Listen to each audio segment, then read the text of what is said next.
Chapter 1. Introduction. The Invisible Hand and Its Limitations. Good evening. Tonight, we begin a journey into a fascinating and often overlooked corner of economic theory. We'll be exploring mechanism design, a field dedicated to the art, and indeed, the science of crafting rules. Rules designed not just to passively describe how markets behave, but to actively shape them, to steer them towards desired outcomes.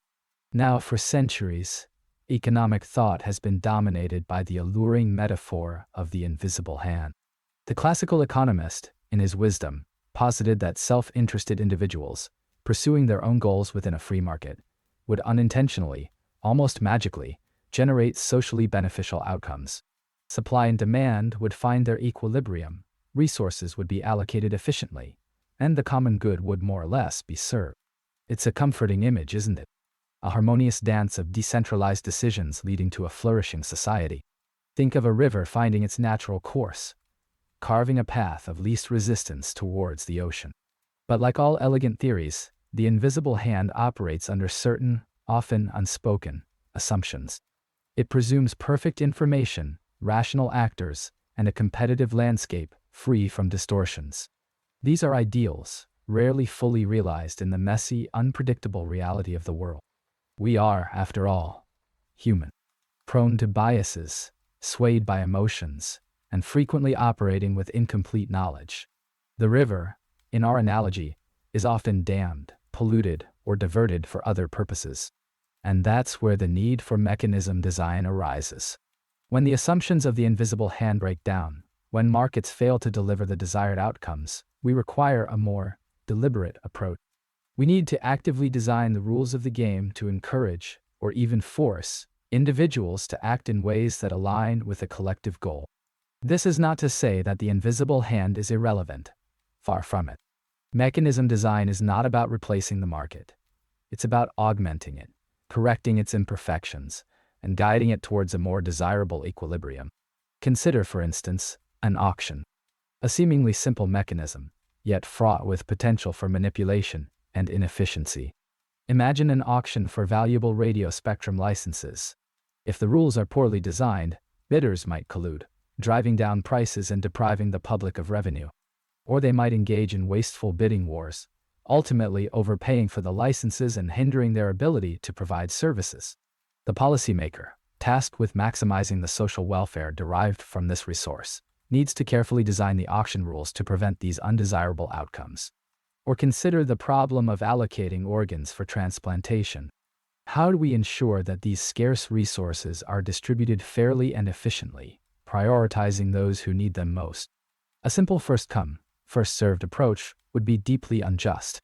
We need a mechanism that takes into account factors like medical urgency, tissue compatibility, and waiting time. This requires careful consideration of individual incentives and the potential for strategic behavior.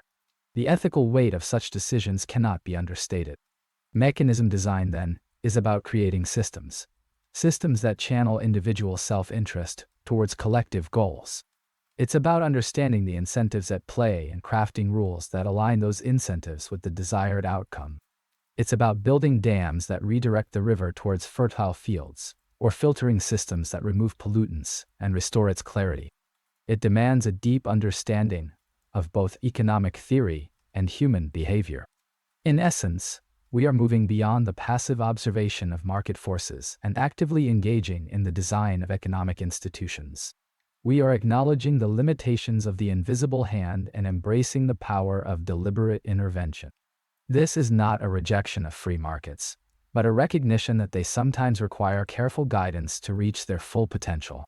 But how do we know when a mechanism is good? What criteria should we use to evaluate its performance? And what are the inherent limitations of our ability to design perfect systems? These are the questions that will guide us as we delve deeper into the fascinating world of mechanism design. Sleep well. Chapter 2. What is mechanism design? Defining the field last time, we explored the inherent difficulties in predicting economic behavior when individuals act according to their own private information and motivations. Today, we gently shift our perspective. Instead of merely observing and predicting, We will consider how we might engineer desirable outcomes given these inherent challenges. We turn then to the fascinating and subtly powerful field of mechanism design. What is mechanism design?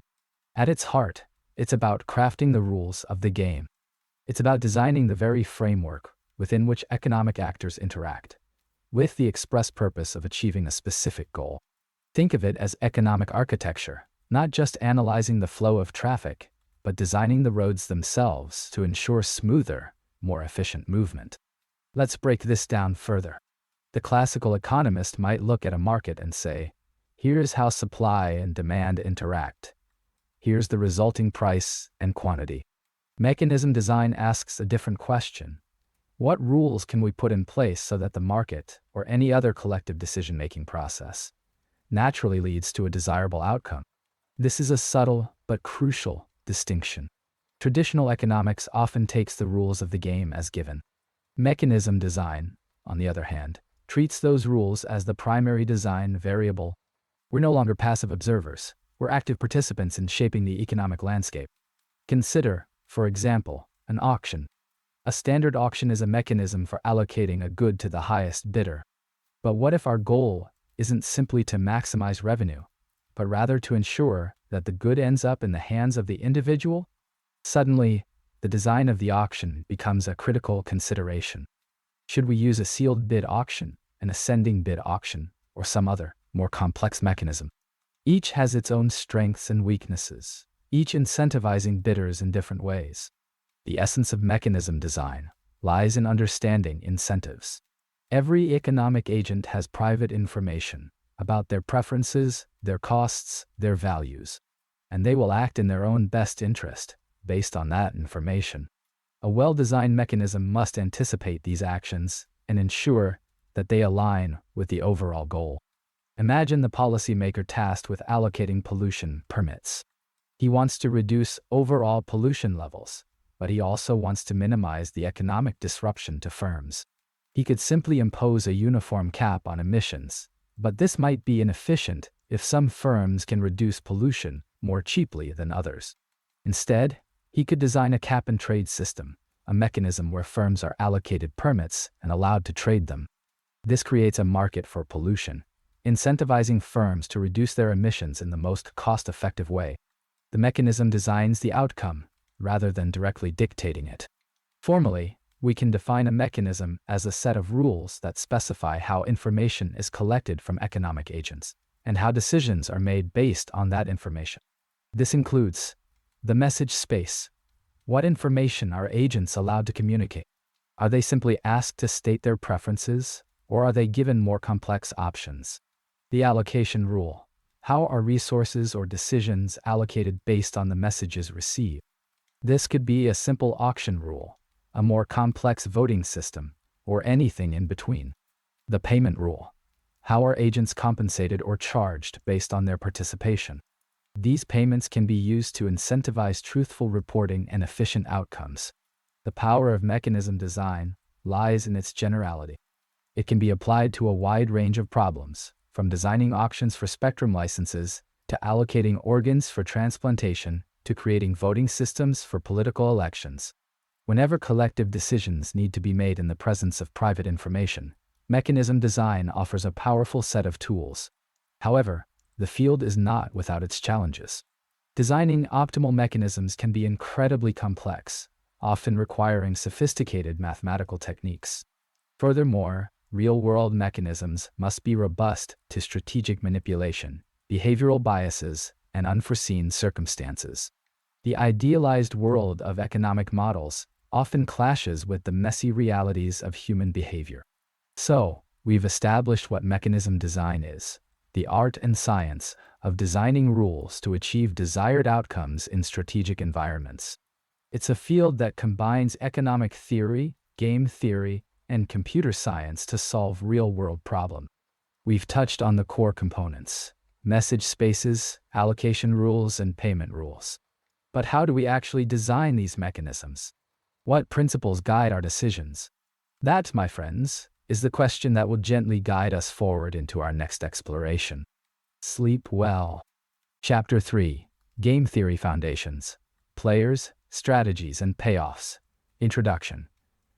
Having considered the fundamental problem of aligning individual incentives with collective goals, we now find ourselves drawn deeper to the bedrock upon which mechanism design is built. Game theory. Think of game theory as the mathematical language we use to describe strategic interactions. It's a system, much like a meticulously crafted clock, where each gear, or player, influences the movement of all the others. And just as a clock requires careful design, so too do mechanisms aimed at achieving desired societal outcomes. Let us then gently unpack the core components: the players, their strategies, and the resulting payoff. These are the elements we manipulate when crafting effective mechanisms. Players. First, the players. In any economic interaction or game, we have the participants.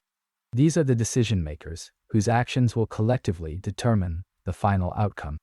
A player can be an individual, a firm, a government agency, any entity capable of making choices. The crucial element is that their choices are made with an awareness that others are also making choices, and that these choices are interdependent. Consider, for instance, a spectrum auction. Here, the players are the telecommunications companies vying for valuable bandwidth licenses. Or, in the design of a voting system, the players are the individual voters, each casting their ballot to influence the election's result. The identity and characteristics of the players are paramount. Their motivations and inherent biases will heavily influence the mechanism's performance. Understanding these fundamental elements is the first step in designing effective rules. Strategies. Next, we arrive at the concept of strategies. A strategy is simply a complete plan of action. It specifies what a player will do in every possible situation they might encounter in the game. It's not just a single move, but a comprehensive roadmap. Returning to our auction example, a strategy might involve bidding a specific amount at the outset, and then increasing the bid by a certain increment if another company surpasses the initial offer. Or, it might involve a more sophisticated strategy, taking into account the perceived valuations and risk aversions of rival bidders. In the voting context, a strategy could involve voting sincerely for one's preferred candidate, or strategically voting for a less preferred candidate to prevent an even worse outcome. The key is that a strategy must be fully defined. It must tell the player what to do in every conceivable circumstance. Without a clear understanding of the possible strategies available to each player, the mechanism designer is navigating in the dark. Payoffs. Finally, we come to payoffs. The payoff represents the outcome, or reward, that a player receives after all players have chosen their strategies and the game has played out. These payoffs are typically expressed in terms of utility, a measure of satisfaction or well-being. In our auction, the payoff for a company might be the value of the spectrum license they won, minus the amount they had to pay for it. For a voter, the payoff might be the satisfaction of seeing their preferred candidate elected, or the disappointment of seeing the opposing candidate win. Payoffs are what ultimately drive a player's behavior. Players choose strategies that they believe will maximize their expected payoff, given their beliefs about the strategies of other players. Therefore, understanding how different outcomes translate into utility for each player is essential for designing mechanisms that achieve the desired results. Interdependence. The true power and the true complexity of game theory resides in the interdependence of these three elements. The players are influenced by the possible strategies available to them and the potential payoffs associated with each. These payoffs, in turn, are determined by the strategies chosen by all the players involved. It's a delicate dance, a complex web of interactions, where each player's actions ripple outwards, affecting the outcomes for everyone else. The classical economist, striving for efficiency, focuses on designing mechanisms that encourage players to reveal their true preferences, thus leading to outcomes that maximize social welfare. The policymaker, on the other hand, might be more concerned with fairness or equity, designing mechanisms that distribute resources in a more just and equitable manner. Conclusion. So, as we draw to a close on this foundational chapter, reflect on these core components: the players, their strategies, and their payoffs. They form the atoms of mechanism design, the fundamental building blocks from which we construct complex economic systems. Our ability to predict, and ultimately influence, the outcomes of these systems rests on our understanding of these basic elements. As we look ahead, we must ask ourselves, how can we use these insights to design mechanisms that not only achieve efficiency, but also promote fairness and stability in a world of strategic actors? This is the challenge that awaits us. How. Title, Chapter 4, Dominant Strategies. The Easy Case for Equilibrium, Body. Having explored the foundational landscapes of individual preferences and simple social choices, we now turn our gaze towards the core of mechanism design, the art of crafting rules to achieve desired outcomes. Think of it as architecture, not of buildings, but of interactions. We seek to build structures, incentives woven from the very fabric of the game, that guide participants towards a predetermined goal. And the simplest, most elegant structure rests upon the bedrock of dominant strategies. Imagine a game, any game, where one player possesses a strategy that is unequivocally the best choice, regardless of what any other player does. This, my friends, is a dominant strategy. It's like a river that flows in a single direction, unimpeded by obstacles. The player, rationally navigating this river, has no need to consider the currents of others. Their optimal course is preordained. Let us consider a stylized auction, a scenario familiar to us all. Suppose the classical economist wants to sell a unique artifact. The policymaker, in their wisdom, designs the auction as a sealed bid first price auction. Each potential buyer submits a bid in secret, and the highest bidder wins the artifact, paying the amount they bid. Now, if a buyer knows their own true valuation of the artifact, they might be tempted to bid this exact amount. However, consider the possibilities. If they bid their true valuation, they risk overpaying slightly, winning the artifact but feeling a pang of regret. Instead, a more prudent approach emerges, bidding slightly below their true valuation. This strategy, while seemingly timid, offers a compelling advantage. It reduces the chance of overpayment without drastically affecting the probability of winning, especially if the competition is fierce. The reason for this reduction in probability is subtle. It comes because the highest bid might be just a few dollars below what the buyer is willing to pay. Now, imagine we change the rules slightly. Instead of a sealed bid first price auction, we implement a second price auction. In this variant, the highest bidder still wins the artifact, but they only pay the second highest bid. This seemingly minor adjustment dramatically alters the strategic landscape. Suddenly, bidding one's true valuation becomes a dominant strategy. Why? Because the price they pay is independent of their own bid. They are merely influencing whether or not they win. If they bid below their valuation, they might lose an opportunity to win the artifact at a price below their valuation, thereby losing a potential gain. If they bid above their valuation, they risk winning and having to pay a sum that is above the value they place on the object. In either case, they are worse off, and so bidding their exact valuation is the only strategy that can guarantee the most benefit to the buyer. The beauty of dominant strategies lies in their simplicity. When every player possesses a dominant strategy, the prediction of the game's outcome becomes remarkably straightforward. Each player, acting in their own self-interest, will invariably choose their dominant strategy, leading to a predictable and stable equilibrium. This equilibrium, born from the independent choices of rational actors, is a testament to the power of well-designed mechanisms. This dominant strategy equilibrium is a beacon of light in the often murky waters of mechanism design. It offers a clear path to achieving desired outcomes. The policymaker, by carefully crafting rules that incentivize truthful revelation through dominant strategies, can effectively elicit private information and allocate resources efficiently. However, the world, as we know, is rarely so kind. Dominant strategies, while elegant, are not always available.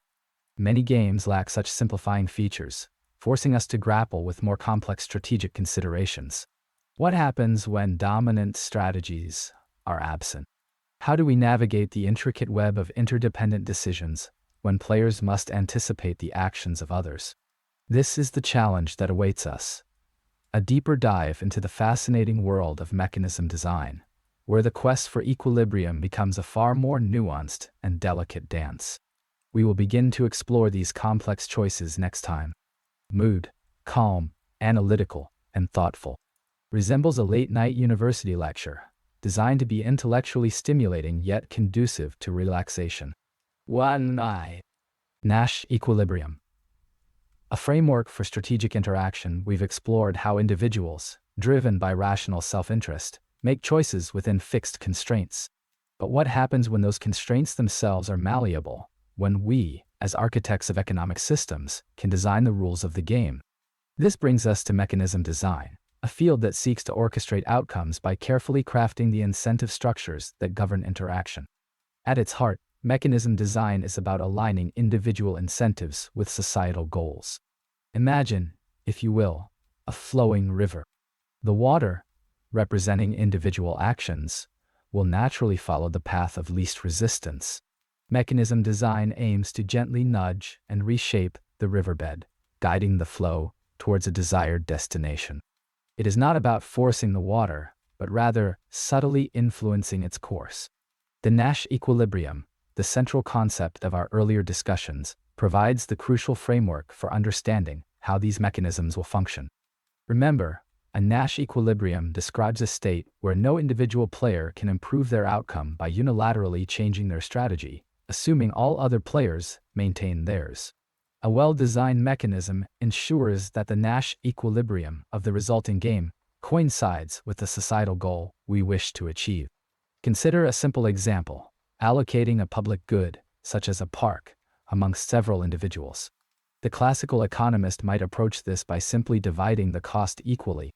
However, this approach ignores the fact that individuals may have different valuations for the park.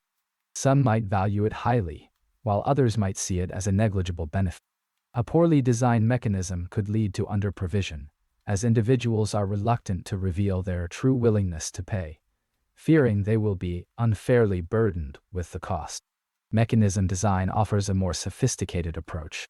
One possibility is the Vickrey-Clark-Groves mechanism, a cornerstone of the field. While the precise details can be complex, the core idea is elegant. Each individual submits a bid representing their valuation of the public good.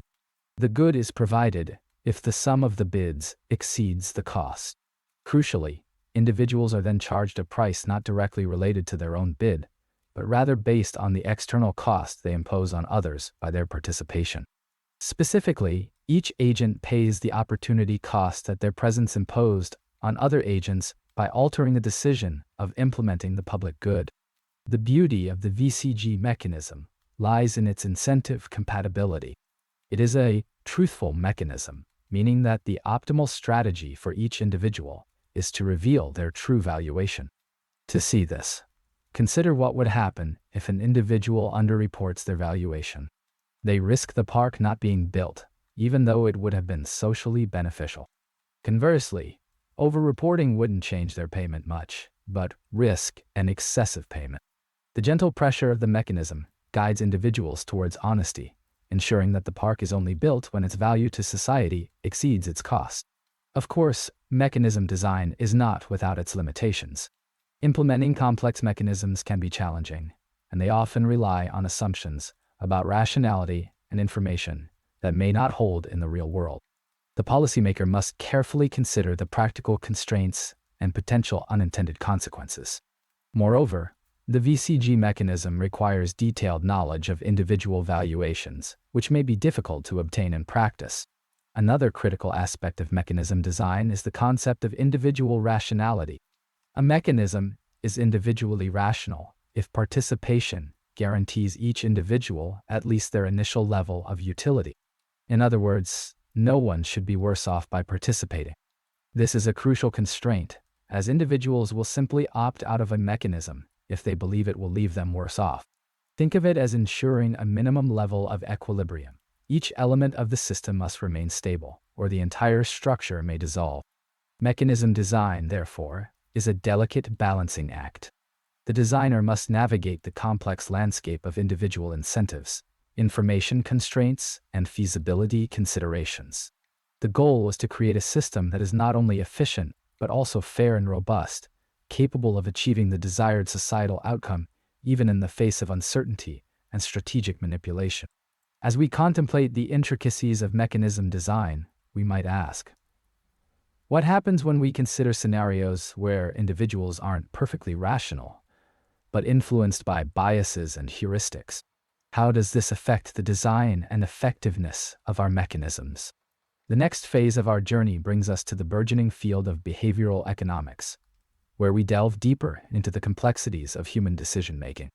Bayesian-Nash, equilibrium, imperfect information. Good evening. We've previously discussed situations where all participants have complete knowledge of the game, their payoffs, and each other's strategies. But the world, as we know, rarely presents such neat certainties. Tonight, we'll delve into scenarios where information is incomplete, where players hold private beliefs about the game itself, and how these beliefs influence their actions in a framework called Bayesian-Nash equilibrium. Think of an auction. Bidders likely have different valuations for the item being auctioned. Each bidder knows their own valuation precisely, but only has a probabilistic estimate of the valuations of other bidders. This private information fundamentally changes the dynamics of the game. It introduces an element of uncertainty that players must account for when formulating their strategies. The key concept to understanding this is the type of a player. A player's type represents their private information. In the auction example, a player's type would be their valuation for the item. We assume each player knows their own type, but they only have a probability distribution over the possible types of other players. This probability distribution is called their belief about other players. Beliefs are crucial. They represent the lens through which each player perceives the actions and motivations of others. Now, consider the classical economist attempting to model this interaction. They need a framework that incorporates both the private information of players and their probabilistic beliefs. This is where the Bayesian-Nash equilibrium comes into play. It's a refinement of the Nash equilibrium concept, adapted to handle situations of incomplete information. At a Bayesian-Nash equilibrium, each player's strategy is a best response to the strategies of other players, given their own type and their beliefs about the types of others. This best response maximizes their expected utility, acknowledging the uncertainty inherent in the situation. Imagine a signaling game, where one player has private information about the state of the world. The sender sends a message to another player, who then takes an action. The receiver's action affects the payoffs of both players. The policymaker, in this scenario, might consider how companies signal their financial stability to investors, or how job applicants signal their skills to potential employers. The crucial element is that the receiver must interpret the sender's message based on their prior beliefs about the sender's type. A Bayesian-Nash equilibrium in this signaling game would involve a strategy for the sender and a strategy for the receiver. These strategies must be mutually consistent, meaning that the receiver's interpretation of the message is correct, given the sender's strategy, and the sender's strategy is a best response, given the receiver's interpretation. This is a delicate dance of inference and strategic action, balanced by the player's probabilistic beliefs. The beauty of the Bayesian-Nash equilibrium lies in its ability to capture the subtle interplay between information and strategy in complex environments. It provides a structured way to analyze situations where uncertainty is paramount, allowing us to understand how private information shapes decisions and influences outcomes. It acknowledges that individuals aren't making decisions in a vacuum, but rather within a complex web of beliefs and expectations. Chapter 7. Revelation Principle. A core concept of mechanism design. Good evening. We've spent the last few weeks laying the groundwork, examining the challenges inherent in achieving desired economic outcomes when information is scattered, fragmented amongst the participants. We've touched on incentives and the ways in which they can be subtly, or not so subtly, skewed. Tonight, we delve into a cornerstone of mechanism design, the revelation principle. The revelation principle, at its heart, offers an elegant shortcut. It simplifies the task of designing complex mechanisms by allowing us to focus on a specific type of mechanism, one known as a direct, truthful mechanism. To understand this, we must first appreciate the problem we are trying to solve. The policymaker, seeking to achieve a particular economic goal, say, efficiently allocating resources or raising revenue faces a daunting task. They must devise a set of rules, a mechanism that will induce individuals, each possessing private information, to act in a way that ultimately benefits the collective. Imagine, if you will, a complex tapestry. Each thread represents an individual's private information, their hidden preferences, their secret knowledge. The policymaker, attempting to weave this tapestry into a beautiful and functional whole, cannot see these individual threads. They can only observe the finished pattern, the aggregate outcome of individuals' actions. This is the crux of the problem of asymmetric information. The revelation principle states that, for any mechanism that achieves a particular outcome, there exists an equivalent direct, truthful mechanism that achieves the same outcome. The elegance lies in the term equivalent. It means that if there's some complicated system of rules, with intricate bidding strategies and potential for deception, we can always construct a simpler system where individuals are simply asked to reveal their private information directly, and where it is in their best interest to be truthful. This doesn't imply that all existing mechanisms are truthful, but that if a desired outcome is achievable at all, it is achievable through a truthful mechanism. Let's unpack the terms. A direct mechanism is one where the participants directly report their private information to the mechanism. Think of a simplified auction where individuals state their willingness to pay, rather than engaging in complex bidding wars. A truthful mechanism, also known as an incentive-compatible mechanism, is one where each participant's optimal strategy is to truthfully reveal their private information. In other words, it is designed so that lying doesn't pay. The mechanism creates an environment where honesty is the best policy. The incentives are aligned such that an individual benefits most by telling the truth. Why is this simplification so powerful? It allows us to sidestep the analysis of all possible strategic behaviors in all possible mechanisms. Instead, we can focus our efforts on designing direct, truthful mechanisms. If we can find a direct, truthful mechanism that achieves our desired outcome, we know that the outcome is achievable, and we don't need to search for more complicated mechanisms. Consider the earlier tapestry metaphor. The revelation principle, in essence, gives us the ability to see through the woven fabric, to momentarily perceive the individual threads of private information. It allows the policymaker to design a system as if they knew everyone's secrets, then construct incentives that would make revealing those secrets beneficial for all parties involved. Of course, the revelation principle doesn't magically solve all of the problems of mechanism design. Designing a direct, truthful mechanism can still be a challenging task, particularly when dealing with complex environments and multiple participants. The classical economist might point out the assumptions embedded within, such as perfect rationality, and the ability to credibly commit to the mechanism's rule. Nevertheless, the revelation principle provides a powerful tool for simplifying the design problem, and for understanding the fundamental limits of what is achievable with mechanisms. The revelation principle acts as a filter, a way to sift through the infinite possibilities of mechanism design and focus on those mechanisms that are, in a sense, fundamental. It is a concept that allows us to understand the limits of what can be achieved in settings with asymmetric information and guides us in the search for optimal solutions. As we move forward, consider this. If the revelation principle gives us a theoretical shortcut, how do we practically implement it, especially when assuming truthful revelation might be a shaky foundation? What tools do we need to build real-world mechanisms that are robust to less than perfectly truthful reporting? These are the questions that will guide our exploration in the coming weeks. Incentive compatibility. Truthful reporting. We've navigated the intricate landscape of preferences and resource allocation, seeing how individuals, guided by their own desires, interact within a system. Now we arrive at a pivotal juncture: how to design the rules of that system to achieve specific outcomes. This is the realm of mechanism design, a subtle art of aligning individual incentives with collective goals. Tonight, we focus on a cornerstone principle: incentive compatibility, specifically truthful reporting.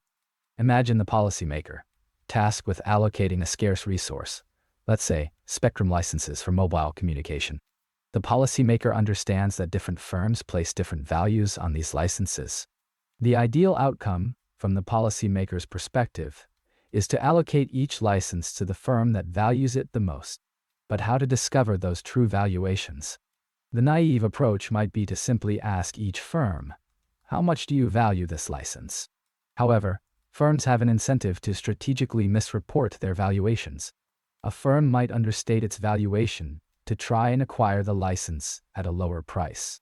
Or, it might overstate its valuation to try and prevent a competitor from obtaining. This is where the concept of incentive compatibility becomes crucial. An allocation mechanism is incentive compatible, or truthful, if it is in each firm's best interest to report its true valuation, regardless of what other firms report. In other words, truth-telling becomes the dominant strategy. Think of it as designing a scale. We want the scale to accurately reflect the weight placed upon it. But, if individuals could manipulate the scale to their advantage, its readings would become meaningless.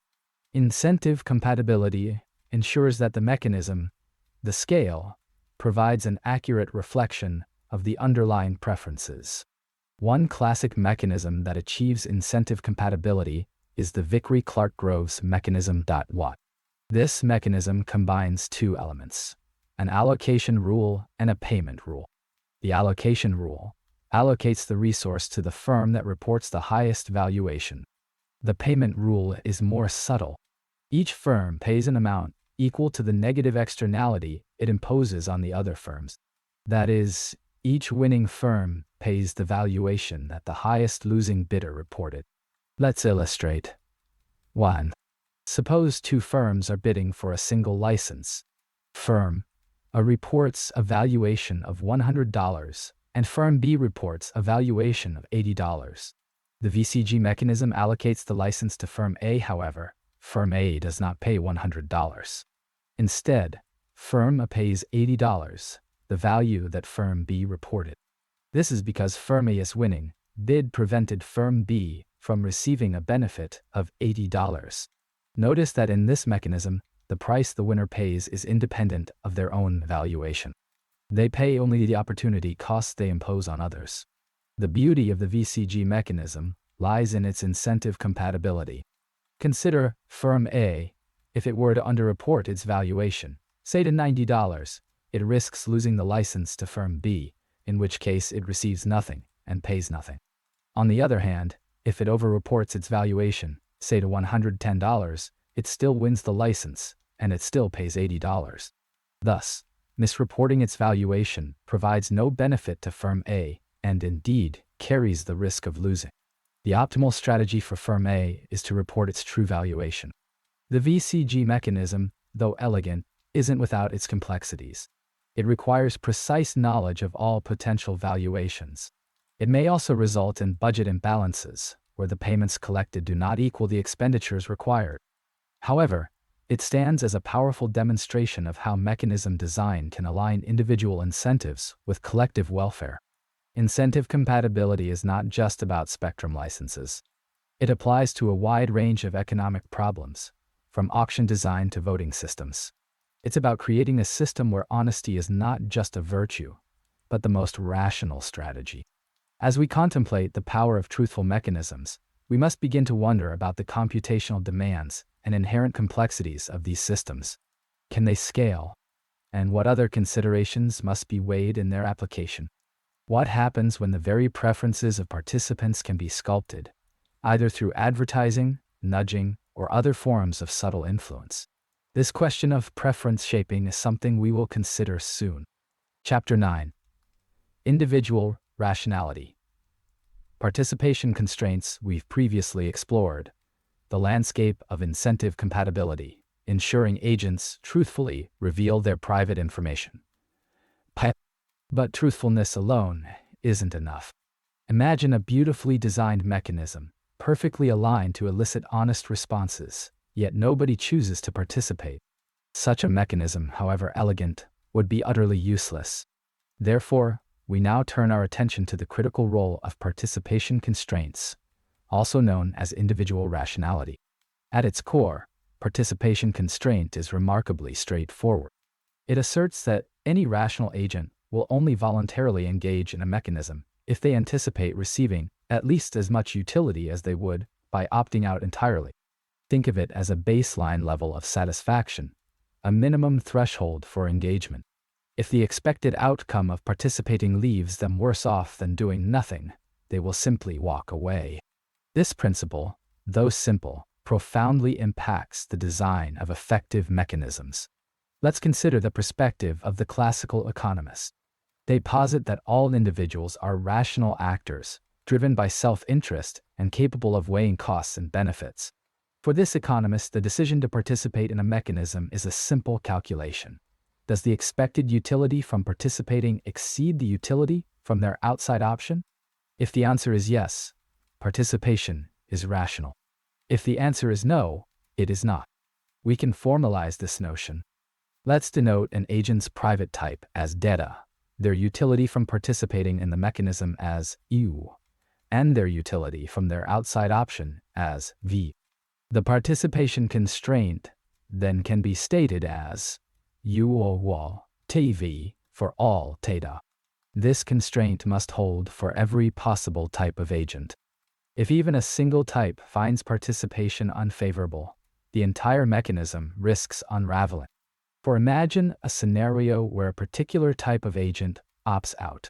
This decision might influence the equilibrium behavior of the remaining participants, potentially making the mechanism less attractive for others, initiating a cascade of departure.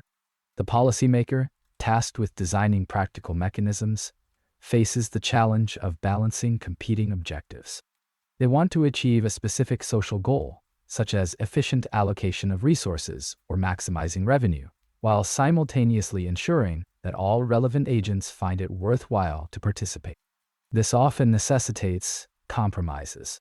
The policymaker must carefully consider how the mechanism's rules affect the utility of each agent and adjust them accordingly to satisfy the participation constraints. Consider an auction, a classic example of a mechanism. If the auction rules are too aggressive, consistently extracting high payments from bidders, some potential participants might choose not to bid at all. Their outside option, perhaps selling their item through a different channel or simply foregoing the transaction, becomes more appealing. To encourage broader participation, the policymaker might need to temper the auction's intensity, perhaps by setting reserve prices or adjusting the payment rules.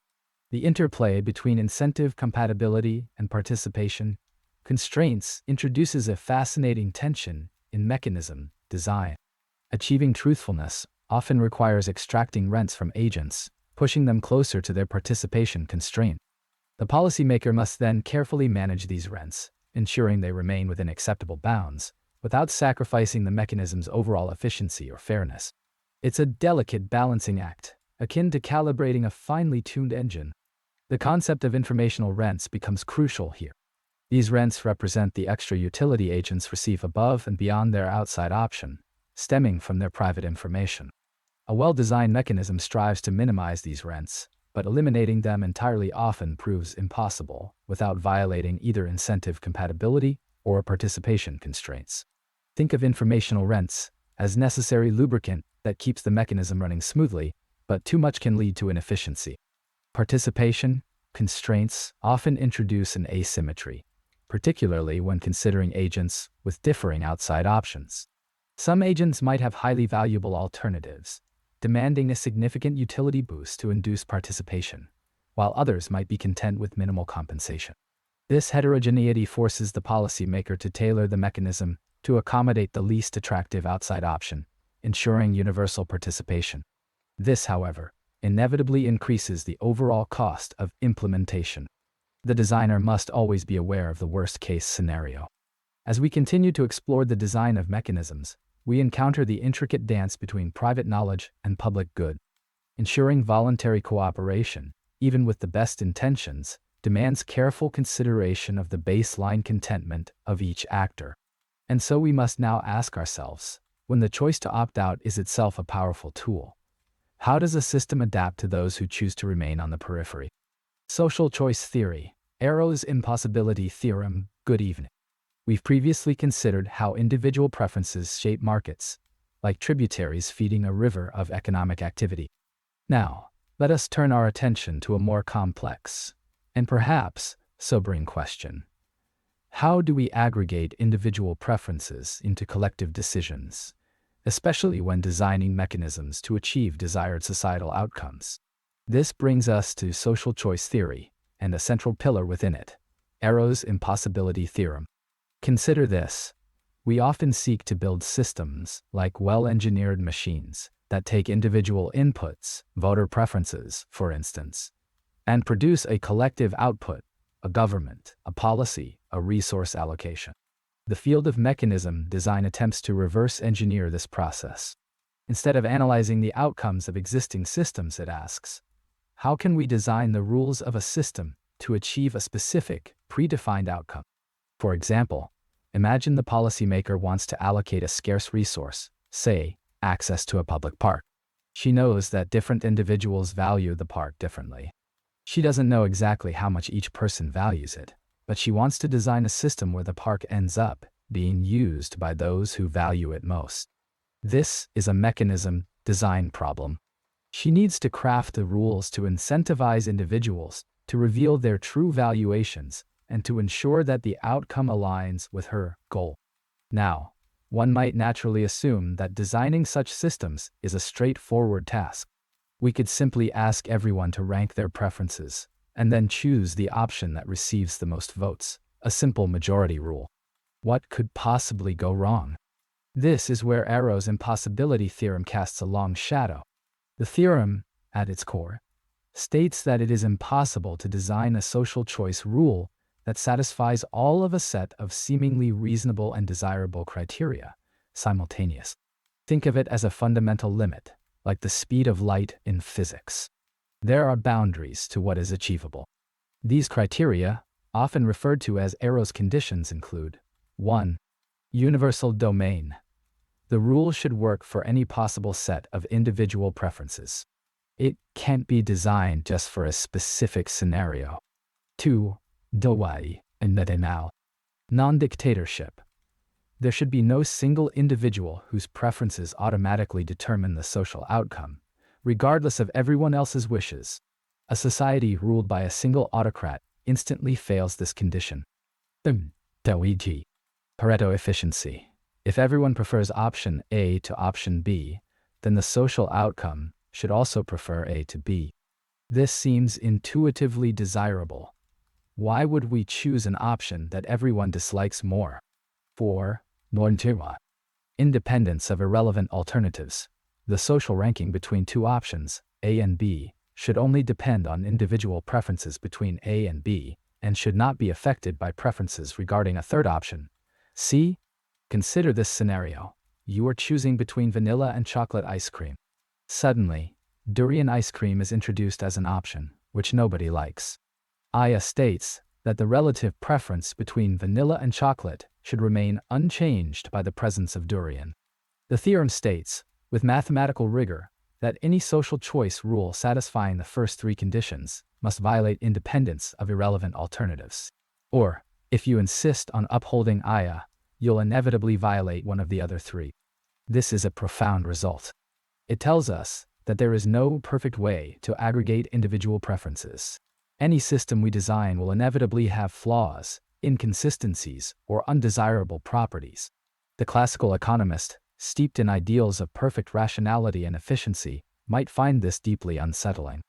The policymaker, however, must grapple with this reality and make the best possible choices given these inherent limitations. Arrow's impossibility theorem doesn't mean that mechanism design is futile. Rather, it highlights the need for careful consideration of trade-offs. We must be aware of the potential pitfalls and choose the social choice rule that best balances competing objectives, given the specific context and priorities. It's about finding the least imperfect solution, acknowledging the inherent limitations of preference aggregation. We are left, then, with the unsettling, yet compelling, question. Knowing the inherent limits of perfect aggregation, how do we choose which imperfection to accept? What ethical and practical considerations guide our decisions when designing social choice mechanisms? We shall continue this thread as we delve further into the intricacies of mechanism design and its applications. Chapter 11. The Gibbard-Satterthwaite Theorem. Strategic voting, welcome back. As we gently drift onward from our discussion of revelation principles, where honesty reigned, a more challenging truth awaits us. Imagine the ideal, a world where everyone truthfully expresses their preferences and the outcome perfectly reflects the collective will. Alas, such perfection is often unattainable. Today, we wade into the somewhat turbulent waters of strategic voting, a concept brought into sharp focus by the Shepard-Satterthwaite theorem. It's a theorem that serves as a cautionary tale for anyone attempting to design mechanisms, particularly those involving elections or public choice. The essence of mechanism design, as we've discussed, lies in crafting rules that incentivize individuals to act in a way that leads to a desired social outcome. We want, in essence, to build a system that aligns individual incentives with the collective good. Think of it as an intricate clockwork, where each gear meshes perfectly with the others to ensure the clock tells accurate time. The Shepard-Satterthwaite theorem, however, introduces a rather large, immovable cog into this clockwork. It tells us, in rather stark terms, that any voting rule designed to select a single winner from a set of alternatives is either dictatorial, restricted in its range of possible outcomes, or susceptible to strategic manipulation. Let's unpack that a little. Consider a policymaker trying to design a voting mechanism for a public project, perhaps choosing between building a park, a library, or a community center. The policymaker, motivated by the best intentions, wants the outcome to genuinely reflect the preferences of the community. But the Shepard-Satterthwaite theorem whispers a warning. It's incredibly difficult, perhaps even impossible, to create a system where individuals always have an incentive to truthfully reveal their preferences. The temptation to vote strategically, to manipulate the system for a more favorable outcome, is often too strong to resist. So, what does strategic manipulation look like in practice? Imagine an individual who secretly prefers the community center above all else, followed by the library and then the park. If this individual believes that the community center has little chance of winning under a particular voting rule, they might strategically vote for the library as their top choice, hoping to prevent the park from being selected. They are misrepresenting their true preferences in an attempt to influence the outcome. The theorem tells us that unless the voting rule is dictatorial or restricted in range, strategic voting is almost inevitable. The theorem's impact is profound. It suggests a fundamental limitation on our ability to design perfect democratic systems. Now, it's important to note that the Shepard-Satterthwaite theorem doesn't imply that all voting systems are inherently flawed and useless. Rather, it highlights a trade-off that mechanism designers must carefully consider. Perfect truth-telling might be unattainable, but we can still strive for systems that minimize the opportunities for strategic manipulation and maximize the likelihood of outcomes that approximate the collective good. One approach is to focus on mechanisms that are strategy-proof in specific contexts, even if they aren't universally strategy-proof. Another avenue is to explore mechanisms that are, approximately, strategy-proof, meaning that the gains from strategic manipulation are relatively small. The classical economist might point out that the cost of figuring out how to strategically misrepresent your preferences might outweigh the benefit gained from the outcome. These are areas of ongoing research and development in mechanism design. Think back to our earlier example of choosing between the park, library, and community center. While a simple majority vote might seem fair, it's vulnerable to strategic voting. Could a more sophisticated voting rule, perhaps one involving ranking preferences or using approval voting, reduce the scope for manipulation? The answer is complex and often depends on the specific context and the information available to voters. The Shepard-Satterthwaite theorem casts a long shadow, reminding us that the design of effective mechanisms is often a balancing act between the ideal and the achievable. It forces us to acknowledge the inherent complexities of human behavior and the ever-present temptation to act strategically.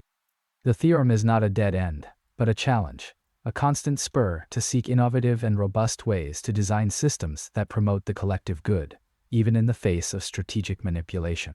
As we conclude this chapter, let us contemplate the role of information. How does the amount of information available to voters impact their ability to engage in strategic voting? What happens when some voters are better informed than others? These are the questions that lead us to explore the complexities of information asymmetry in mechanism design, our focus in the next chapter. Until then, may your dreams be filled with Pareto optimality and strategy-proof mechanisms. Chapter 12. Vickrey Auction. The first price sealed bid auction. Welcome, dear listeners. As we've slowly unwound the intricacies of game theory, we've started to see its profound applications. Remember how we discussed signaling games last time? We saw how actions can convey hidden information. Tonight, we'll transition into a realm where we design the game itself. We're stepping into the world of mechanism design, where the rules aren't just given, they're crafted. And our initial foray will be through the lens of auctions, specifically, the intriguing Vickrey auction. Mechanism design, at its heart, is about achieving desired outcomes. Imagine the policymaker, struggling to allocate a scarce resource efficiently. They know the players, their potential valuations, but lack complete information. The core question becomes, how can we design a set of rules, a mechanism, that induces the players to behave in a way that benefits society, or at least reaches a desirable equilibrium? The Vickrey auction, also known as the second price sealed bid auction, offers an elegant solution to one common problem: extracting truthful valuations. Consider a scenario where several individuals are bidding on a unique item, perhaps a rare painting or a valuable license. In a typical first price sealed bid auction, the highest bidder wins and pays their bid. This seems straightforward, doesn't it? But a subtle pressure exists. Each bidder worries about overbidding, paying more than the item is truly worth to them. Consequently, bidders tend to shade their bids downwards, hoping to secure the item at a lower price. This leads to inefficiency. The item might not go to the person who values it the most, and the seller receives less revenue than possible. It's a bit like a delicately balanced system, slightly off kilter. The Vickrey auction offers a fascinating alternative. In this system, bidders submit their bids in sealed envelopes. The highest bidder still wins, but here's the crucial difference. They only pay the second highest bid. This seemingly small change has profound consequences. Suddenly, the incentive to shade one's bid vanishes. It becomes, in fact, a weakly dominant strategy to bid one's true valuation. Let's unravel why. Imagine you value the painting at $100. If you bid less than $100, say $80, you risk losing the auction to someone else bidding between $80 and $100, even though you would have been happy to pay up to $100. On the other hand, if you bid more than $100, say $120, you risk winning and paying the second highest bid, which could be anything up to $120, potentially more than your actual valuation of $100. The sweet spot, the equilibrium point, lies in bidding your true value. Why does this work? Because the price you pay is independent of your own bid, assuming you are the highest bidder. If you win, you pay the second highest bid, which you cannot influence with your own bid. The only thing your bid controls is whether or not you win the auction. If your valuation is higher than the second highest bid, you want to win. If your valuation is lower than the second highest bid, you don't want to win. Therefore, bidding your true valuation aligns your incentives with the goal of maximizing your own expected utility. The Vickrey auction, therefore, elegantly solves the problem of eliciting truthful valuations. It creates a system where bidders reveal their private information without fear of being exploited. This is a cornerstone of mechanism design, aligning incentives to achieve a desired outcome. The classical economist sees it as a beautiful example of efficiency, a way to allocate resources optimally. However, like any model, the Vickrey auction is not without its limitations. It is susceptible to collusion among bidders, who could artificially lower the second highest bid. Furthermore, in situations with many bidders, the difference between the highest and second highest bid might be negligible, resulting in low revenue for the seller.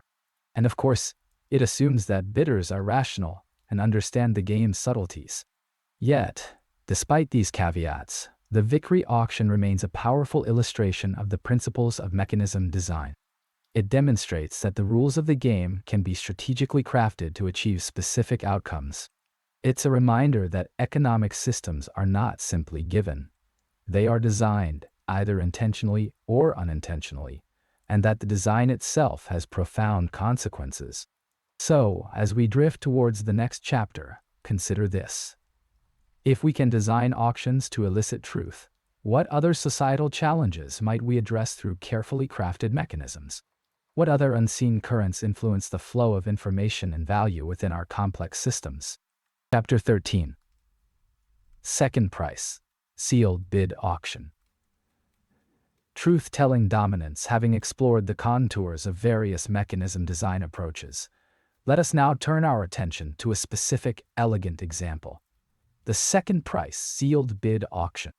It serves as a beautiful illustration of how carefully crafted rules can incentivize desired outcomes. This design, seemingly simple, possesses a remarkable property.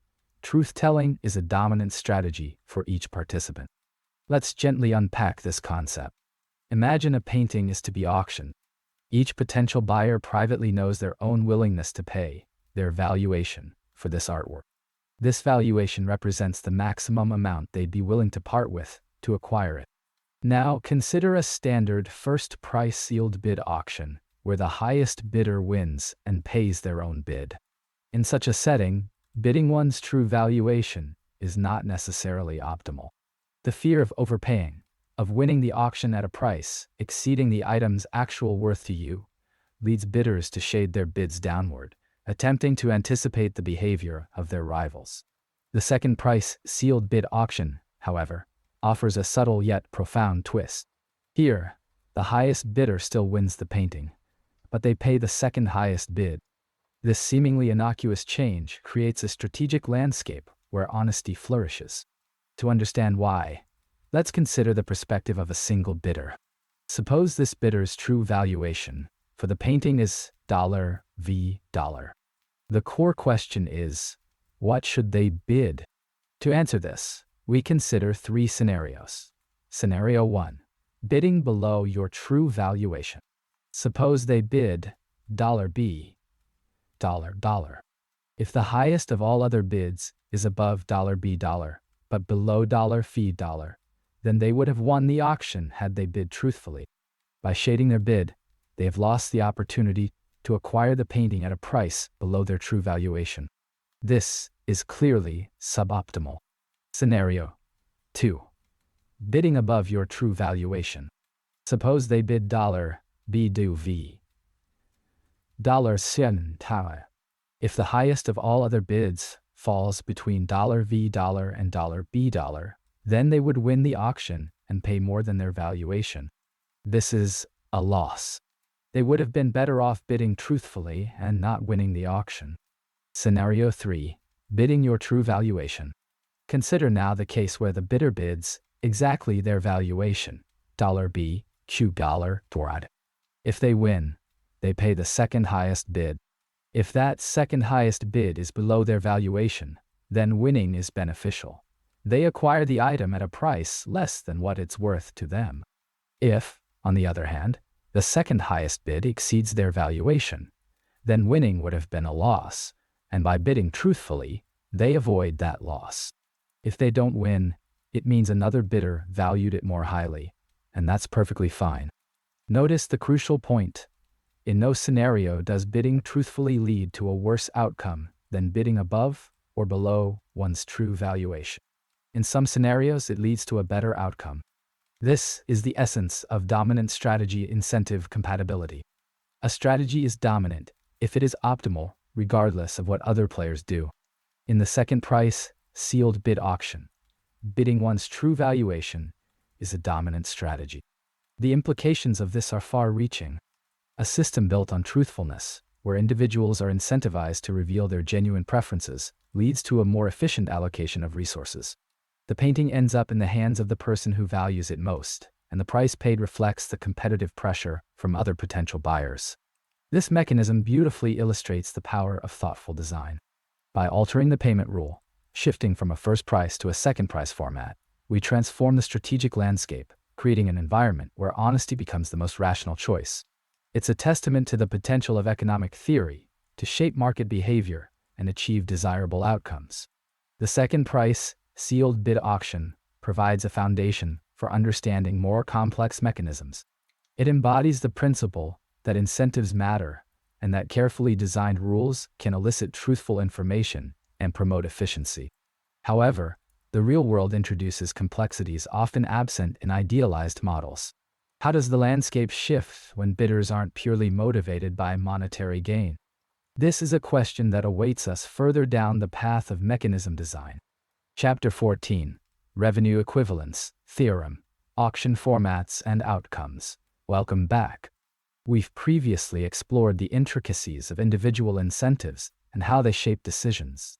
Now, we turn our attention to a broader canvas, designing the very rules of the game. This is the realm of mechanism design, where we seek to engineer systems that guide rational actors toward desired collective outcomes. Our specific focus tonight is the revenue equivalence theorem, a cornerstone that illuminates the surprising interconnectedness of seemingly different auction formats. Setting the stage. Imagine, if you will, a government seeking to sell a valuable spectrum license. They could employ a traditional English auction, where bidders openly raise their offers until only one remains. Or, they might opt for a sealed bid auction, where all bids are submitted in secret, and the highest wins. One might instinctively feel that the auction format drastically impacts the revenue generated. The classical economist, however, offers a more nuanced perspective. Under certain well-defined conditions, the expected revenue across a range of common auction formats converges. This is the essence of the revenue equivalence theorem. Assumptions and conditions. To fully appreciate the theorem's power, we must first acknowledge its foundational pillars. Several key assumptions underpin its validity. Firstly, we assume bidders are risk neutral. That is, they care only about the expected monetary value of their outcome, not about the potential for gains or losses. Secondly, bidders must have independent, private values. Each bidder possesses a unique, personal valuation for the item being auctioned, and this valuation is not directly influenced by the valuations of other bidders. We also assume that each bidder's value is drawn from the same distribution. Finally, we require that the bidder with the highest valuation always wins the auction, and the bidder with the lowest possible valuation earns zero surplus. These conditions, while seemingly restrictive, provide a framework for a remarkably powerful result. Theorem explained. The revenue equivalence theorem states that, under the assumptions we've outlined, any auction format that awards the item to the highest bidder and ensures that a bidder with a value of zero expects zero surplus will yield the same expected revenue for the seller. This includes the English auction, the Dutch auction, the first price sealed bid auction, and the second price sealed bid auction. The intuition behind this striking result lies in the strategic behavior of the bidders. In each of these auction formats, bidders adjust their bidding strategies to maximize their expected payoff, given their beliefs about the other bidders' valuations. This adjustment process, when coupled with our assumptions, leads to a convergence of expected revenue. Implications and applications. The implications of the revenue equivalence theorem are profound. The policymaker, facing the task of designing an optimal auction, can focus on other considerations, such as simplicity, transparency, and ease of implementation, knowing that, in expectation, the revenue will be comparable across a range of formats. The theorem also highlights the importance of understanding the underlying assumptions. Deviations from risk neutrality, independence of values, or common value environments can significantly alter the expected revenue generated by different auction formats. In such scenarios, more sophisticated mechanism design techniques are required to optimize revenue. Limitations and extensions. It is crucial to acknowledge the limitations of the revenue equivalence theorem. Real-world auctions rarely conform perfectly to the idealized conditions we have assumed. Risk aversion, correlated valuations, and bidder collusion can all distort the expected revenue outcomes. Furthermore, the theorem focuses solely on expected revenue and does not address other important objectives, such as allocative efficiency or the distribution of surplus among bidders. Modern mechanism design has extended the basic framework to incorporate these complexities, developing auction formats that are robust to various forms of uncertainty and strategic manipulation. Conclusion. The revenue equivalence theorem stands as a testament to the power of economic analysis.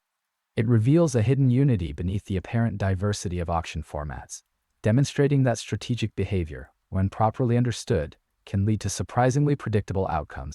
However, the assumptions upon which it rests remind us that economic models are simplifications of reality, and that careful consideration of context is essential for effective policy design.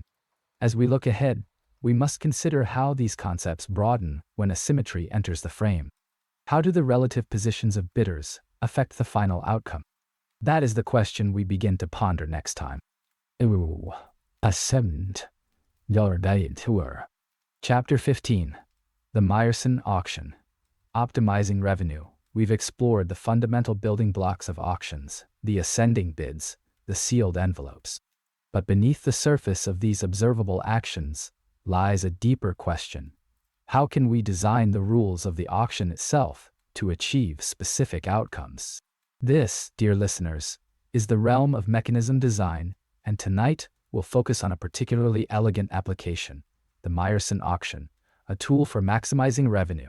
Think of the auction as a system, a carefully calibrated machine designed to elicit information and allocate resources.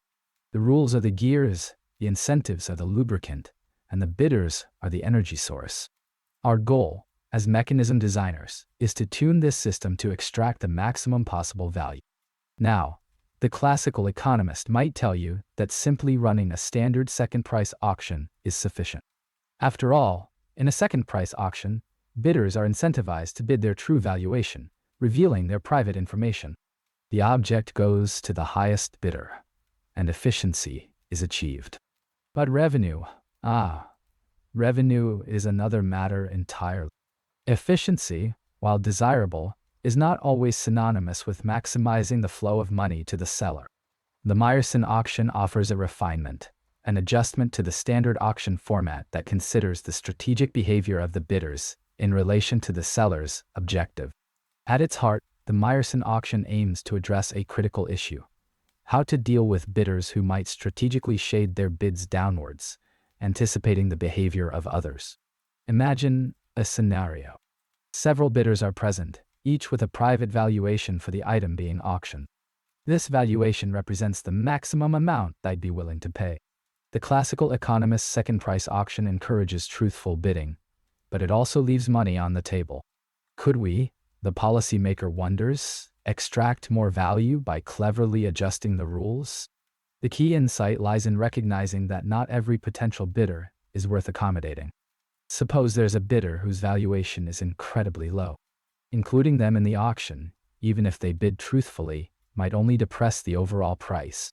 The Meyerson Auction, in essence, introduces a reserve price, but a reserve price that can be tailored to each individual bidder, based on what we infer about their type from the bidding behavior of everyone involved. This is where the concept of virtual valuation comes into play. The virtual valuation is not the bidder's actual valuation, but rather a transformed valuation that takes into account the distribution of possible valuations among all bidders. It's a mathematical construct, a shadow price that reflects the marginal benefit of including a particular bidder in the auction. The calculation is often quite intricate, relying on probability distributions and statistical analysis. But the underlying principle is simple. We only want to allocate the item to a bidder if their virtual valuation exceeds a certain threshold, essentially mimicking a tailored reserve price. So, how does this translate into a practical auction format? Surprisingly, the resulting mechanism often resembles a standard auction format, but with a crucial difference. The seller doesn't necessarily award the item to the highest bidder.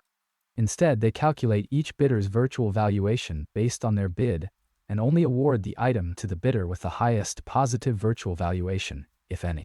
If no bidder has a positive virtual valuation, the item remains unsold. This seemingly subtle adjustment can have a profound impact on revenue.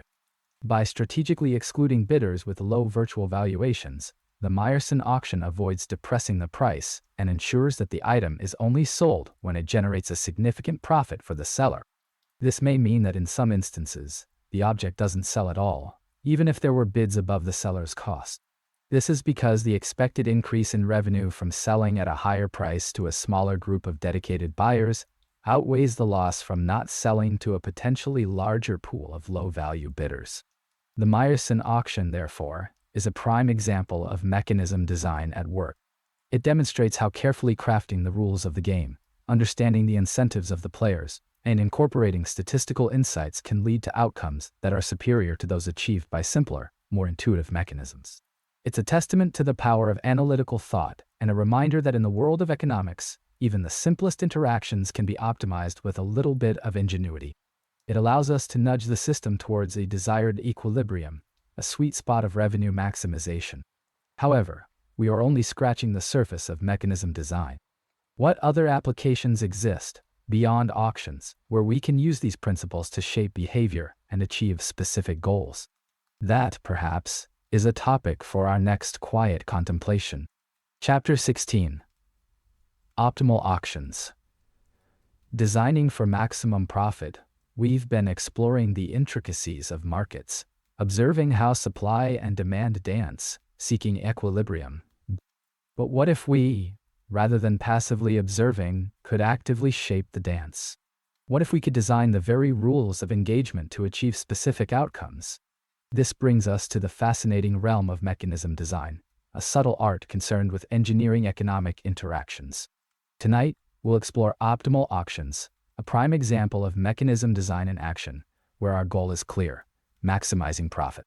Mechanism design, at its heart, is about designing rules. Rules that govern how individuals interact, how information is revealed, and ultimately, how resources are allocated. Consider for a moment the humble auction. We often think of auctions as straightforward processes, but beneath the surface lies a rich tapestry of strategic considerations.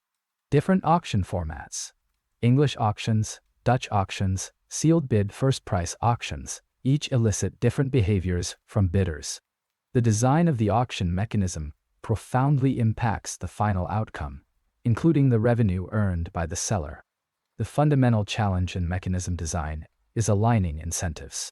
We want individuals to act in a way that achieves our desired outcome, even when their private information is unknown to us. In the case of an auction, the seller wants to maximize revenue, but doesn't know how much each bidder truly values the item being sold. This is the asymmetry of information that defines the field. To grapple with this, we introduce two key concepts: incentive compatibility and individual rationality. Incentive compatibility ensures that it is in each bidder's best interest to truthfully reveal their valuation. No bidder should be tempted to lie or strategically manipulate their bid. Individual rationality, on the other hand, ensures that each bidder is better off participating in the auction than not participating at all. No one should be forced to accept a price higher than their true valuation. Now, the question arises: can we design an auction mechanism that simultaneously satisfies both incentive compatibility and individual rationality, while also maximizing the seller's expected revenue? The answer, somewhat surprisingly, is yes. The revelation principle becomes our guiding star. It states that any outcome achievable through a complex, possibly dishonest mechanism can also be achieved through a direct, truthful mechanism, where bidders simply reveal their valuations to the mechanism design. This principle dramatically simplifies our task, allowing us to focus on designing mechanisms that incentivize truthful revelation. Let's consider the implications. Imagine the classical economist, a seller seeking to maximize revenue from selling a unique painting. The policymaker, a skilled game theorist, crafts an auction mechanism. The economist doesn't know the true value each potential buyer assigns to the painting. The policymaker's design must elicit truthful bids, ensuring that no bidder regrets participating. An optimal auction, in this scenario, might not simply sell the painting to the highest bidder. Instead, it might involve a reserve price, a minimum acceptable bid, strategically set to extract the maximum possible surplus from potential buyers. The optimal reserve price balances two opposing forces. A higher reserve price deters bidders with lower valuations, potentially increasing the revenue from the winning bid.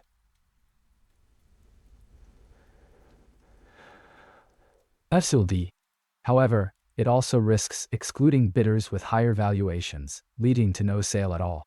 The ideal reserve price is the one that maximizes the expected revenue, considering the distribution of bidder valuations. The beauty of mechanism design lies in its generality. It extends far beyond auctions, finding applications in areas such as voting, resource allocation, and even the design of social welfare programs. The principles of incentive compatibility and individual rationality serve as guiding lights, helping us to construct mechanisms that achieve desirable outcomes in a world of imperfect information. Tonight, we have merely scratched the surface of this fascinating field. We've explored the foundations of mechanism design, focusing on the specific example of optimal auctions. But what happens when we move beyond simple auctions?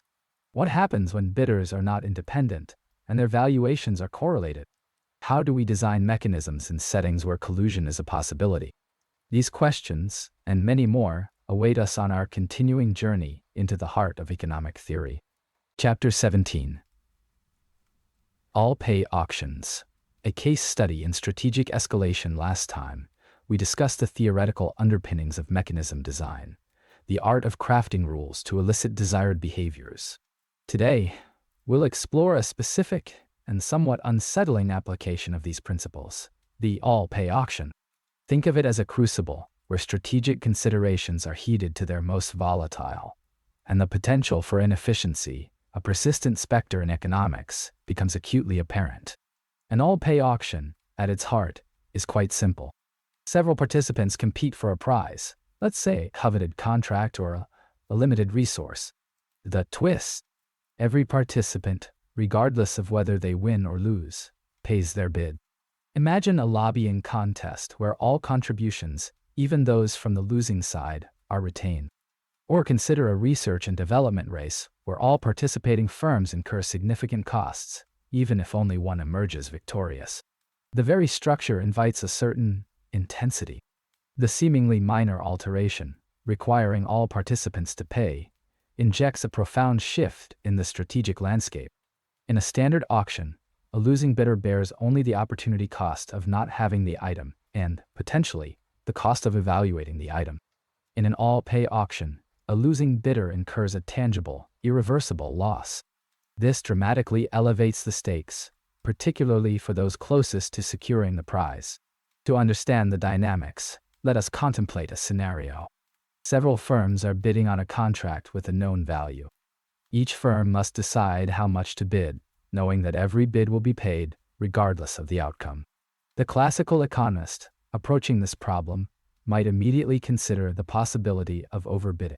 The value of the contract represents the maximum a rational firm should be willing to pay, right? But in an all-pay auction, the incentives can push firms beyond this seemingly logical limit. Think of it as a ratchet effect. A firm, seeing its competitor bidding aggressively, might feel compelled to match or even exceed that bid, lest it lose not only the contract, but also the resources already committed. This escalatory dynamic can lead to a situation where the total bids exceed the value of the prize, a clear signal of economic inefficiency. Resources are expended that could have been put to better use elsewhere. Now, why does this happen? It boils down to the interplay of risk aversion and the desire to avoid certain loss. Losing the auction after investing a significant sum feels acutely painful. This psychological aversion can drive firms to bid more than they rationally should, hoping to secure the win and recoup their investment. It's a subtle form of the sunk cost fallacy, amplified by the competitive environment. Furthermore, the all-pay auction is particularly vulnerable to participants who overestimate their chances of winning. Perhaps they possess private information that they believe gives them an edge, or perhaps they are simply overconfident in their abilities. These individuals can drive up the bidding, forcing other, more rational participants to either escalate their own bids or withdraw from the competition, leaving the field to those with a distorted perception of reality. The policymaker, observing this phenomenon, might naturally wonder if there are ways to mitigate the inefficiencies associated with all-pay auctions. Could regulations be implemented to cap bidding levels? Or perhaps alternative auction formats, such as victory auctions, which incentivize truthful bidding, could be employed instead. The design of mechanisms to minimize wasteful expenditure is a constant challenge. The all-pay auction serves as a stark reminder that the design of rules has profound consequences. It illustrates how seemingly minor changes in the structure of a game can dramatically alter the strategic incentives, leading to outcomes that are far from optimal. The escalation dynamic, driven by the fear of loss and the desire to win, highlights the psychological complexities that underpin economic decision-making. And so, as we conclude this chapter, consider this. Are there other economic scenarios where this type of strategic escalation, driven by all-pay incentives, might be at play? What seemingly innocuous design choices might inadvertently encourage wasteful competition and inefficient resource allocation? We'll explore more nuanced examples of economic design next time, moving into environments with asymmetric information. Until then, consider the subtle dance between incentives and outcomes. Good night. Chapter 18. Common Value Auctions. The Winner's Curse. Ah, yes. We concluded our last discourse on revenue equivalence, noting its rather surprising implications. Tonight, we shift our gaze to a different facet of auction theory, the common value auction and, critically, the infamous winner's curse. Consider this, a gentle flowing stream, carrying us from the abstract to the subtly treacherous. Imagine, if you will, an auction for a jar of coins. The true value of those coins is identical for everyone participating. It's a common value. Perhaps these are rare coins with numismatic value, and only after careful examination can their worth be precisely determined. Before anyone starts bidding, however, each bidder receives a signal, an estimate of the coin's true value. These signals, though related to the true value, are inherently noisy, containing both accurate information and random error. A higher signal, of course, suggests a higher value, but doesn't guarantee it. The naive bidder, swept up in the excitement of the auction, might simply bid according to their private signal. My signal is $100, therefore I shall bid $100, they reason. But this, my friends, is a perilous path. This is where the winner's curse takes hold. The winner of this auction, by definition, is the bidder with the highest signal. But think about what this implies. If you win, it means your signal was higher than everyone else's. Statistically speaking, the higher your signal, the more likely it is to be an overestimate of the true, common value. Why? Because the randomness that affects each individual signal is more likely to push the highest signal upwards, away from the average of all the signals, which is a better approximation of the true value. Let's distill this with an analogy. Imagine a group of people estimating the number of jelly beans in a large jar. Some will overestimate, some will underestimate. The average of all their guesses is usually surprisingly accurate. But if you single out the person with the absolute highest guess, it's far more likely that their guess is an overestimate, skewed upwards by random variation. The winner, therefore, is more likely to be cursed with an overestimation, paying more than the coins are actually worth. The rational bidder, aware of this winner's curse, must adjust their bidding strategy. They must shade their bids, bidding less than their private signal suggests. The higher their signal, the more aggressively they need to shade, accounting for the increased probability of overestimation associated with winning. The optimal bidding strategy in a common value auction involves a delicate balancing act. One must integrate one's private signal with the knowledge that winning itself carries information, the information that your signal was the highest, and therefore, likely, an overestimate. The classical economist, understanding these principles, will bid not on the face value of their signal, but on the expected value of the coins, conditional on winning the auction. This is a significant departure from the simpler analysis we explored in our earlier discussions of private value auctions. Consider the implications for the policymaker. Common value auctions are prevalent in many industries, notably in the sale of offshore oil leases or radio spectrum licenses. Understanding the winner's curse allows the policymaker to design auction mechanisms that minimize the potential for bidders to fall prey to this effect, ensuring fairer outcomes and more efficient resource allocation. This might involve providing more accurate information prior to the auction, thereby reducing the noise in the signals and mitigating the severity of the winner's curse. In essence, the winner's curse highlights a fundamental principle. Information is power, but the interpretation of that information is paramount. Failing to account for the informational content embedded within the outcome of an auction, the fact that you won, can lead to disastrous financial consequences. It's a subtle but potent lesson. This evening, we have navigated the currents of common value auctions and the shadowy reefs of the winner's curse. But our journey through the landscape of mechanism design continues. What happens when bidders are not merely unsure about the value of the item, but also possess private information that affects how efficiently it can be used? This, my friends, is the realm of allocation problems, and the subject of our next inquiry. Chapter 19. Private Value Auctions. Independent preferences. Last time, we touched upon the fundamental principles underpinning game theory, laying the groundwork for understanding strategic interactions.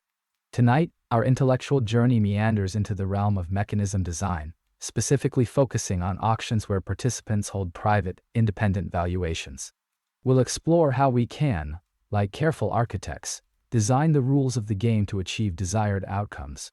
This is, in essence, the heart of mechanism design, sculpting incentives to align individual actions with collective goals. Imagine, if you will, a painting, a rare artifact, or perhaps even a government contract. Several individuals desire it, each possessing a private, internal valuation, a number representing their maximum willingness to pay. This valuation is private because no one else knows it with certainty. Furthermore, we'll assume independence. One bidder's valuation provides no additional information about the other's valuations. This simplifies the analysis, allowing us to isolate the effects of different auction mechanisms. Consider the humble English auction, that familiar scene of escalating bids. The process unfolds iteratively, bids rising until only one participant remains, securing the item at their final winning price. In theory, this seems simple. But the classical economist, ever skeptical, asks, does this auction mechanism reliably lead to an efficient outcome? Does the individual who values the item most consistently win? Under the assumption of private, independent values, the answer is, thankfully, yes. The English auction, under such constraints, approximates an efficient allocation. The bidder with the highest valuation, inevitably, will be the one to prevail. They will continue to bid until the price reaches a level slightly above the second highest valuation. This is a key observation. The winner pays a price reflecting the value of the second best alternative. This shadow of the losing bid provides a crucial point of balance. They are out. The drive of the winner is balanced by the desire of others. Now, let us turn our gaze to the sealed bid auction, a different landscape altogether. Here, each participant submits a single sealed bid, unknown to the others.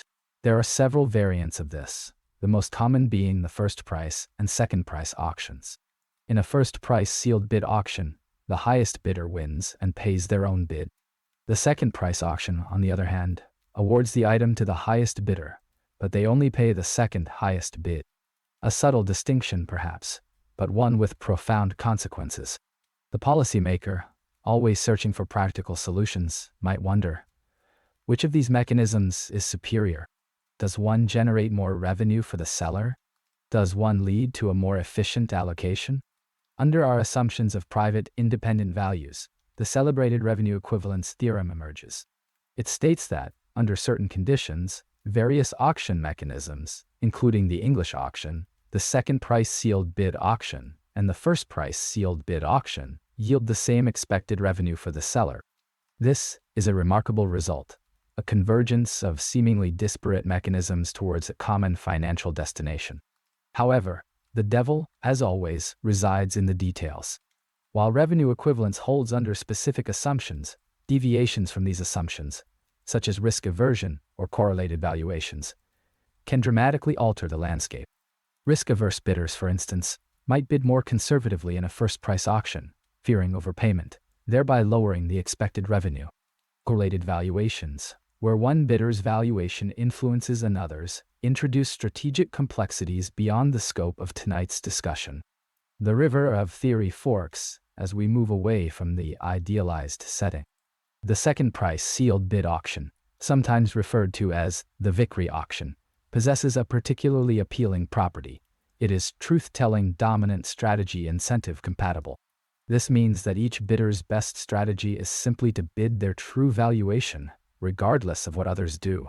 There is no incentive to shade your bid, no need for strategic maneuvering.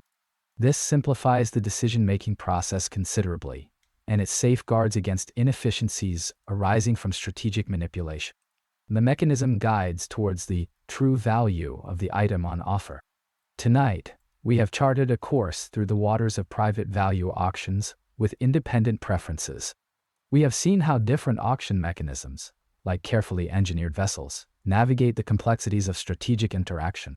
We have encountered the revenue equivalence theorem, a lighthouse guiding our understanding of expected revenue. And we have appreciated the simplicity and truthfulness of the second price victory auction. But our voyage is not yet complete. We are left to ponder what happens when the assumption of independent valuations is cast aside. How does correlation ripple through our carefully constructed models? We shall venture deeper into this topic in our next session. Mechanism design without money, matching markets. Yes. We've traversed the somewhat turbulent waters of information asymmetry. Recall how incentives subtly, yet powerfully, shape behavior when knowledge isn't evenly distributed. Tonight, we pivot, not entirely away from incentives, but toward a realm where the primary currency isn't dollars and cents, but something far more fundamental: preferences. We're entering the world of matching markets, a beautiful example of mechanism design without money. Mechanism design, at its heart, is about engineering social systems. It asks a profound question: how can we design the rules of a game, a market, or an institution to achieve a desired outcome, even when the participants have their own private information and agendas? Think of it as architectural design, but for societal structures. We're not building bridges of steel and concrete, but rather bridges of rules and incentives. In the absence of money, the challenge becomes particularly fascinating. We can't simply rely on prices to allocate resources. Instead, we must carefully craft procedures that elicit truthful preferences and lead to stable, desirable matchings. These matching markets are everywhere, often unseen, humming quietly in the background. Think of the assignment of students to schools, residents to hospitals, or even organ donors to recipients. The elegance of a well-designed matching market lies in its simplicity. The key elements are agents on both sides of the market, students and schools, for example, each with their own preferences. A matching is simply a pairing of agents from each side. The goal is to find a matching that is both stable and efficient. Stability, in this context, means that no two agents, one from each side, would both prefer to be matched with each other than with their current assignments. If such a pair exists, it's called a blocking pair, and the matching is deemed unstable. Efficiency, on the other hand, implies that there is no other possible matching that would make at least one agent better off, without making anyone else worse off.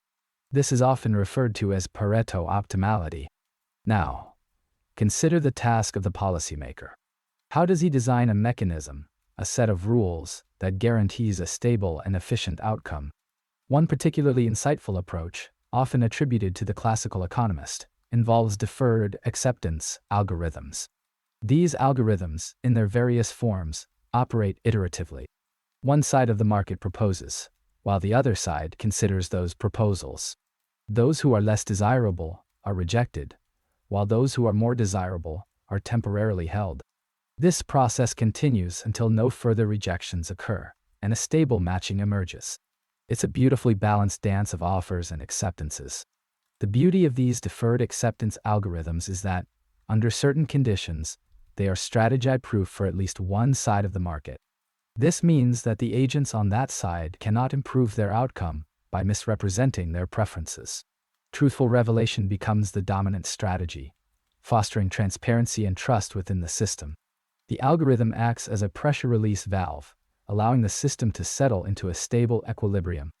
These algorithms, however, are not without their limitations. They can be sensitive to the order in which agents propose, and the resulting matching might not be the most efficient in the broadest sense. Furthermore, real-world matching markets are often more complex, with additional constraints and considerations that need to be taken into account. For instance, couples might need to be assigned to the same location, or there might be capacity constraints on the number of agents that each side can accommodate. These nuances add layers of complexity to the mechanism design process. But, even with these limitations, the insights gained from the study of matching markets are invaluable. They provide a powerful framework for understanding and designing institutions that allocate resources in a fair and efficient manner, even when monetary incentives are absent. The principles of stability and strategy-proofness serve as guiding stars, illuminating the path towards better social outcomes. The flow of agents finding their optimal placement, like water seeking its level, creates a sense of systemic harmony. As we prepare to drift onwards, consider this. What happens when the preferences themselves are not fixed? What if they evolve over time, influenced by the matching process itself? This is a question that invites us to explore the dynamic interplay between mechanism design and behavioral economics. Perhaps that will be the thread we follow into the next phase. Chapter 21. Gale-Shapley Algorithm. Stable Marriage. Problem: Good evening. Tonight, we delve into a cornerstone of mechanism design, the stable marriage problem, and its elegant solution, the Gale-Shapley algorithm. This is not just about marriage, of course. It's a powerful model for any two-sided market where participants have preferences and seek stable pairings. Think of residency placements for doctors or assigning students to schools. At its heart, this problem asks, can we design a process that guarantees a stable matching, where no two individuals would prefer to be with each other rather than their current partner? Imagine, if you will, two distinct groups, Group A and Group B. Each member of Group A has a ranked preference list of all members in Group B, and vice versa. A matching is simply an assignment of each member of Group A to a member of Group B. Now, consider the possibility of instability. We say a matching is unstable if there exists a member of Group A and a member of Group B who are not currently matched together, but who both prefer each other to their current partners. Such a pair is called a blocking pair. An unstable matching, therefore, is one vulnerable to being disrupted. The classical economist would say it's not in equilibrium. The quest, then, is to find a stable matching, one where no such blocking pair exists. This is where the Gale-Shapley algorithm enters the scene, offering a remarkably simple and guaranteed solution. The policymaker appreciates this solution for its real-world applicability. The algorithm proceeds as follows. Initially, all members are unmatched. In each round, each unmatched member of Group A proposes to their most preferred member of Group B, who they have not yet proposed to.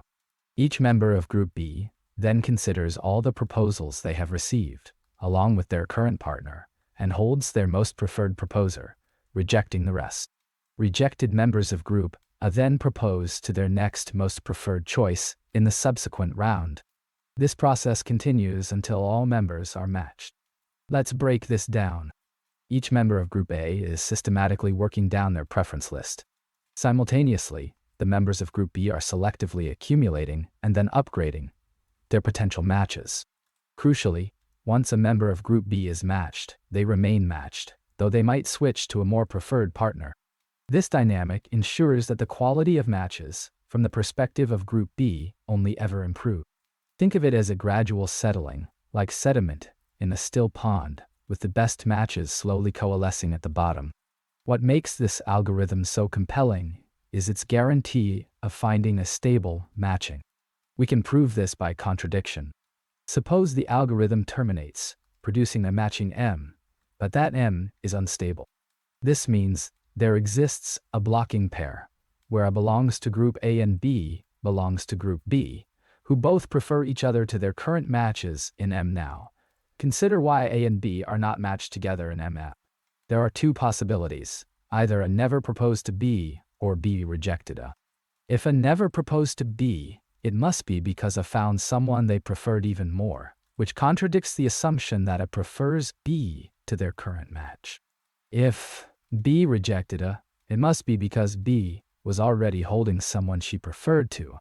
But since B prefers A to her current match in M, this implies that A proposed to B before the algorithm ended, and B rejected them for someone better. This sequence implies that B's final match must be preferred to. This argument contradicts our assumption of B preferring a. Therefore, the algorithm must produce a stable matching. This elegant proof reveals the deep logic behind the algorithm's success. Furthermore, the Gale-Shapley algorithm is strategy proof for members of Group AI. In other words, truthfully revealing their preferences is the dominant strategy for those initiating the proposals. Manipulating their preference list will not lead to a better outcome for them. However, it's not strategy proof for members of Group B who receive the proposals. They might be able to achieve a better outcome by misrepresenting their preferences. There is, however, a trade-off. Group B cannot guarantee that these manipulations will lead to better outcomes.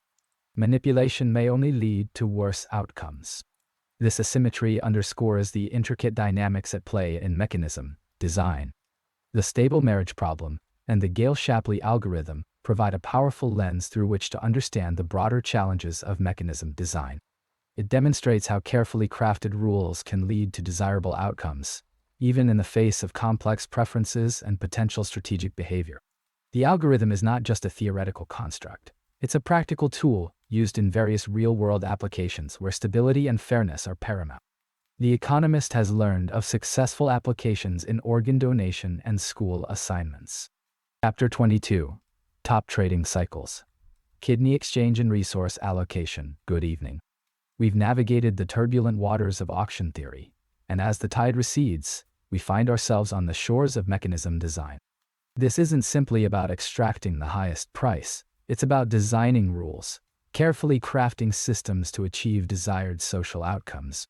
Think of it as economic architecture, constructing frameworks for efficient and equitable resource allocation. One of the most compelling examples of this is kidney exchange, a truly remarkable application of game theory and mechanism design. Consider the plight of patients with end-stage renal disease. They require kidney transplants to survive, yet a compatible donor is often unavailable within their own family. Now imagine several such patient-donor pairs, each incompatible within their own pair, but potentially compatible across pairs. This is where kidney exchange steps in. The goal? To maximize the number of successful transplants while ensuring ethical considerations are paramount. At its heart, kidney exchange is a problem of matching. We seek to create mutually beneficial cycles of donation. The classical economist might initially propose a simple barter system. You give your kidney to my patient, and I'll give my kidney to your patient. But this system quickly becomes unwieldy with more than two pairs. Complex compatibility issues and the sheer number of potential exchanges make finding the optimal matching an intractable task. This is where clever mechanism design offers a solution. One widely used approach is based on top trading cycles. Picture each patient-donor pair pointing to the pair whose donor they would most prefer to receive a kidney from. This creates a network of preferences, a flow of desires. A cycle exists when a chain of pairs points back to itself, forming a closed loop. For instance, pair A wants a kidney from pair B wants a kidney from pair C, and pair C wants a kidney from pair A. This forms a cycle, and the kidneys can be exchanged within this cycle, enabling transplants. The beauty of the top trading cycles mechanism lies in its incentive compatibility. This means that each participant is incentivized to truthfully reveal their preferences. Why? Because misrepresenting their preferences could lead to a worse outcome for them. The mechanism is designed to align individual incentives with the overall social goal of maximizing transplants. Imagine the policymaker contemplating this system. She's not merely concerned with efficiency, she also wants to ensure fairness. Does the mechanism treat all participants equitably? Are certain groups disadvantaged by the design? These are crucial questions that need careful consideration. Furthermore, issues of priority, perhaps based on medical need or waiting time, can be incorporated into the mechanism to address equity concerns. This adds another layer of complexity, requiring a delicate balance between efficiency and fairness. Beyond kidney exchange, top trading cycles can be applied to a wider range of resource allocation problems. Consider the allocation of public housing or school choice. In each case, we have a set of agents with preferences over a set of resources. The challenge is to design a mechanism that efficiently and fairly allocates these resources, taking into account individual preferences and any relevant constraints. The key is to elicit truthful preferences. If individuals misrepresent their preferences, the resulting allocation may be suboptimal, leading to dissatisfaction and inefficiency. Therefore, the mechanism must be carefully designed to provide incentives for truthful reporting. This often involves ensuring that no individual can benefit from lying about their preferences. Mechanism design, therefore, is not merely a theoretical exercise. It's a practical tool with the potential to improve people's lives. It allows us to design systems that address complex allocation problems in a fair and efficient manner. The quiet power of a well-designed mechanism lies in its ability to channel individual self-interest towards the collective good. It's a delicate dance between incentives and outcomes, a balancing act that requires careful thought and a deep understanding of human behavior. As the night deepens, we're left to ponder. How might we refine these mechanisms further to address even more nuanced social challenges and ensure that the fruits of economic progress are shared more equitably? What new applications await us, hidden within the intricate tapestry of human interaction? School choice. Boston mechanism versus deferred acceptance. Good evening. Tonight, we delve into the fascinating world of mechanism design, specifically within the context of school choice. We are, in essence, exploring how to design rules, carefully crafted procedures, to achieve desired outcomes in scenarios involving strategic agents. Think of it as architectural engineering for social interaction, balancing competing interests to build a stable and equitable structure. The central question we ask is, given that people act in their own self-interest, how can we structure a system that nonetheless achieves a good result for society as a whole? School choice provides a particularly compelling case study. Every year, millions of families must decide where to send their children to school. Each family has its preferences, often based on academic quality, location, or specialized programs. Schools, too, have their own preferences, typically based on factors like student aptitude and diversity. The challenge lies in matching students to schools in a way that respects individual preferences as much as possible, while also satisfying institutional constraints. The mechanism we employ, the specific algorithm or procedure, will determine how this matching occurs and, critically, the resulting allocation's efficiency and fairness. Let's consider two prominent mechanisms, the Boston mechanism and the Gale-Shapley deferred acceptance algorithm. The Boston mechanism, sometimes called the immediate acceptance mechanism, operates in a straightforward manner. Students submit ranked lists of their preferred schools. Schools then fill their available slots based on these lists, beginning with the most preferred applicant. If a student is rejected by their first choice, they are immediately considered by their second choice, and so on. While seemingly intuitive, the Boston mechanism suffers from a critical flaw. It strongly incentivizes strategic behavior. To understand this, consider a scenario where a student knows that their first choice school is highly competitive. Submitting that school as their first choice might be perceived as risky, as a rejection means they might not get into their second or third choices either. Therefore, they may be tempted to misrepresent their true preferences and list a less competitive school as their top choice, hoping to secure a guaranteed spot. This strategic manipulation can lead to inefficient allocations, where students end up at schools they value less than others, simply because they were trying to game the system. The waters become muddied, the signal obscured by noise.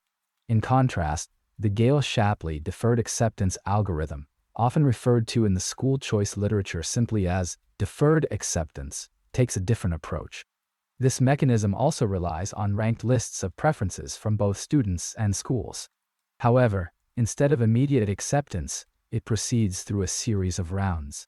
In the first round, each student applies to their most preferred school.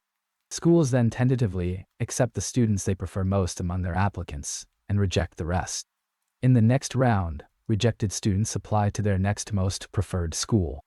Again, schools tentatively accept their most preferred applicants, including those from the previous round, and reject the rest. This process continues until no more applications are being made. The final tentative acceptances become the final assignments. The key difference lies in the deferred nature of the acceptance. Schools are not immediately obligated to accept any particular student. They continuously evaluate their options based on the entire pool of applicants.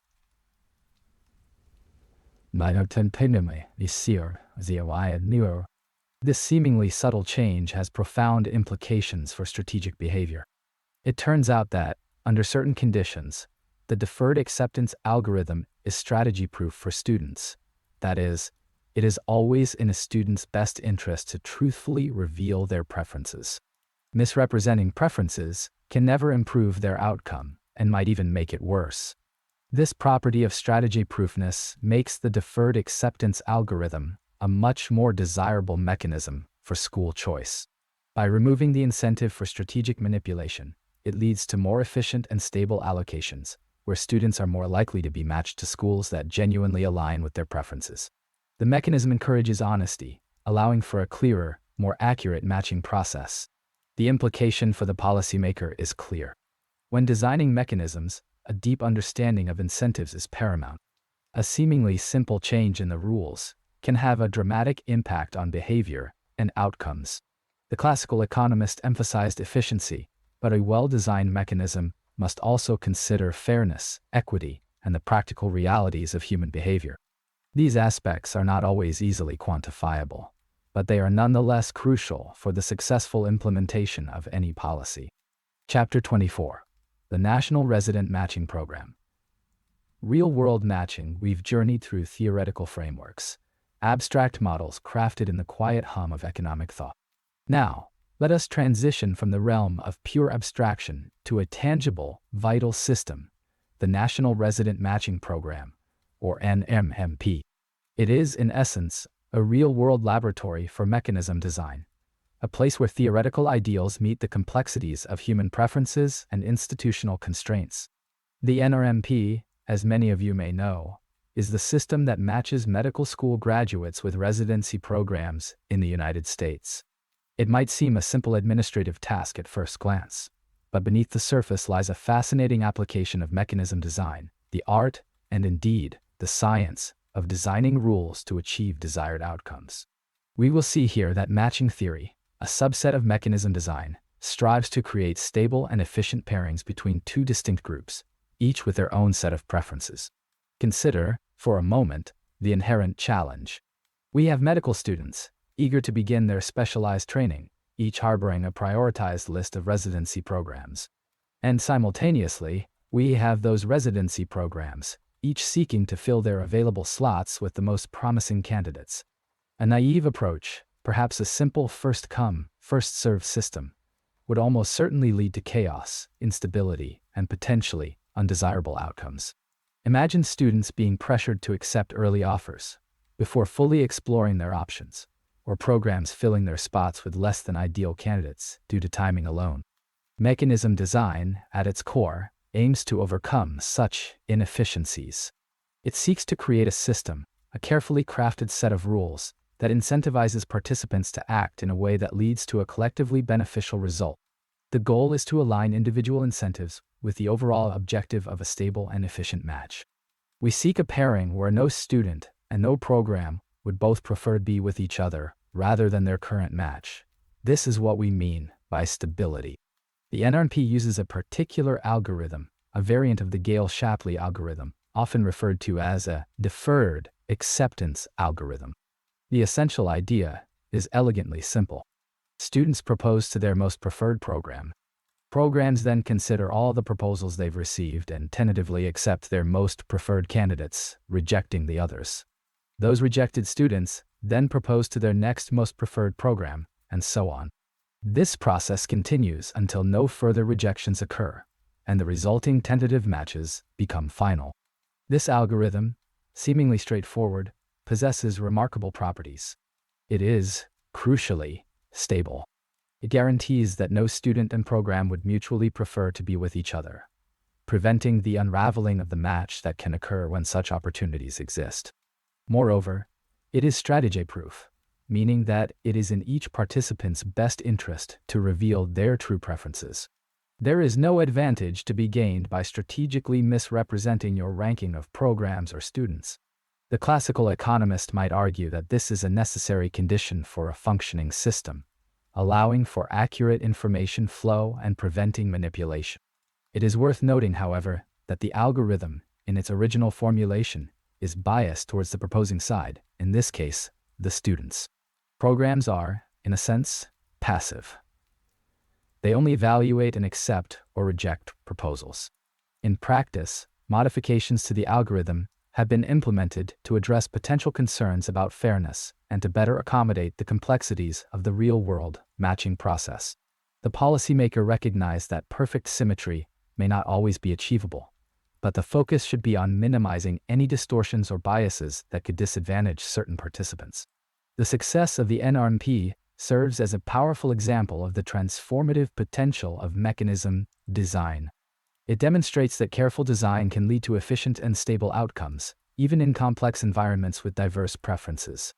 But it is not without its limitations. There are ongoing debates about the algorithm's fairness, its responsiveness to changing market conditions, and its ability to address the evolving needs of both students and program. The system is constantly refined, a testament to the ongoing quest for a more perfect match. As we conclude this discussion, consider the broader implications of mechanism design. We've seen its application in the relatively constrained environment of medical residency matching, but its principles extend far beyond. From auction design to kidney exchange programs, the framework of mechanism design offers a powerful lens through which to analyze and improve a wide range of economic and social systems. How might these principles be further applied to improve resource allocation and social welfare in novel and unexpected ways?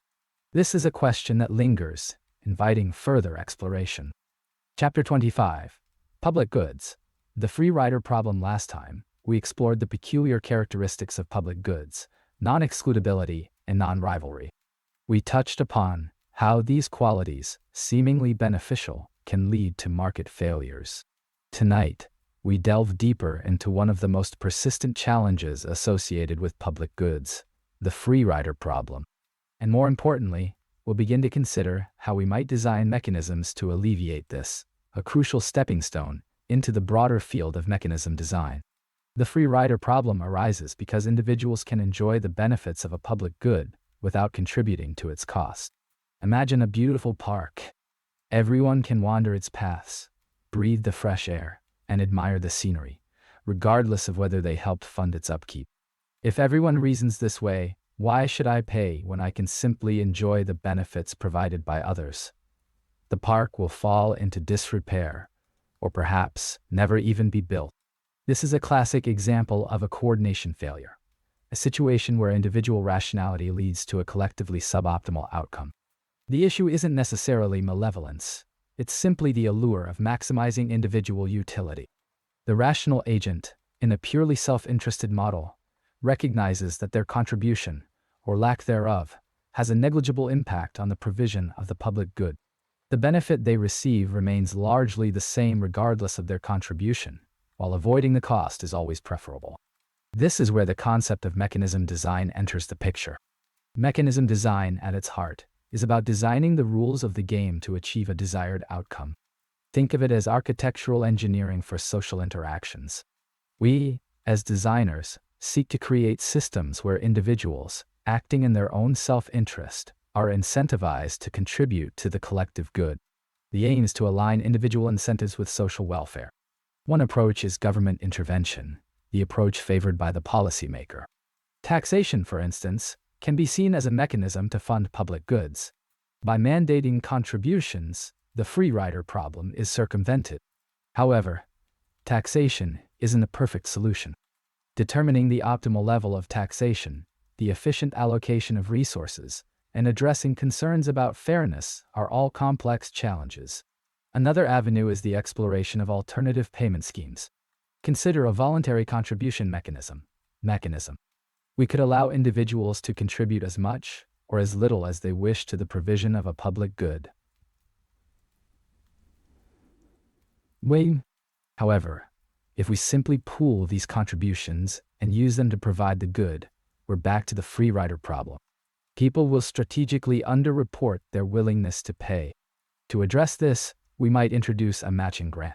For every dollar an individual contributes, the government adds a certain amount. This increases the individual's return on investment, making contribution more attractive. The multiplier effect can encourage greater participation and help overcome the free rider problem. The precise calibration of the matching rate, however, becomes a delicate balancing act. Beyond simple matching grants, more sophisticated mechanisms exist. Consider a Vickrey-Clark-Groves mechanism. These mechanisms aim to elicit truthful revelation of individual valuations. The key idea is that an individual's payment depends not only on their own stated preferences, but also on the impact their decision has on others. The incentive is structured such that truthful revelation becomes the dominant strategy. Mechanism design is not merely about finding a single, optimal solution. It's an ongoing process of refinement and adaptation. The environment is constantly evolving, and individual preferences and strategies shift in response to the rules of the game. The perfect mechanism may not exist, but the pursuit of better mechanisms allows us to create more efficient and equitable outcomes, especially in the challenging realm of public goods. So, as we drift off tonight, consider this.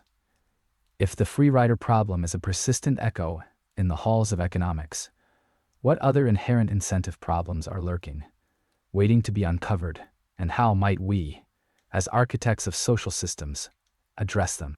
What subtle forces guide individual choices, and how can we harness those forces to build a more cooperative world?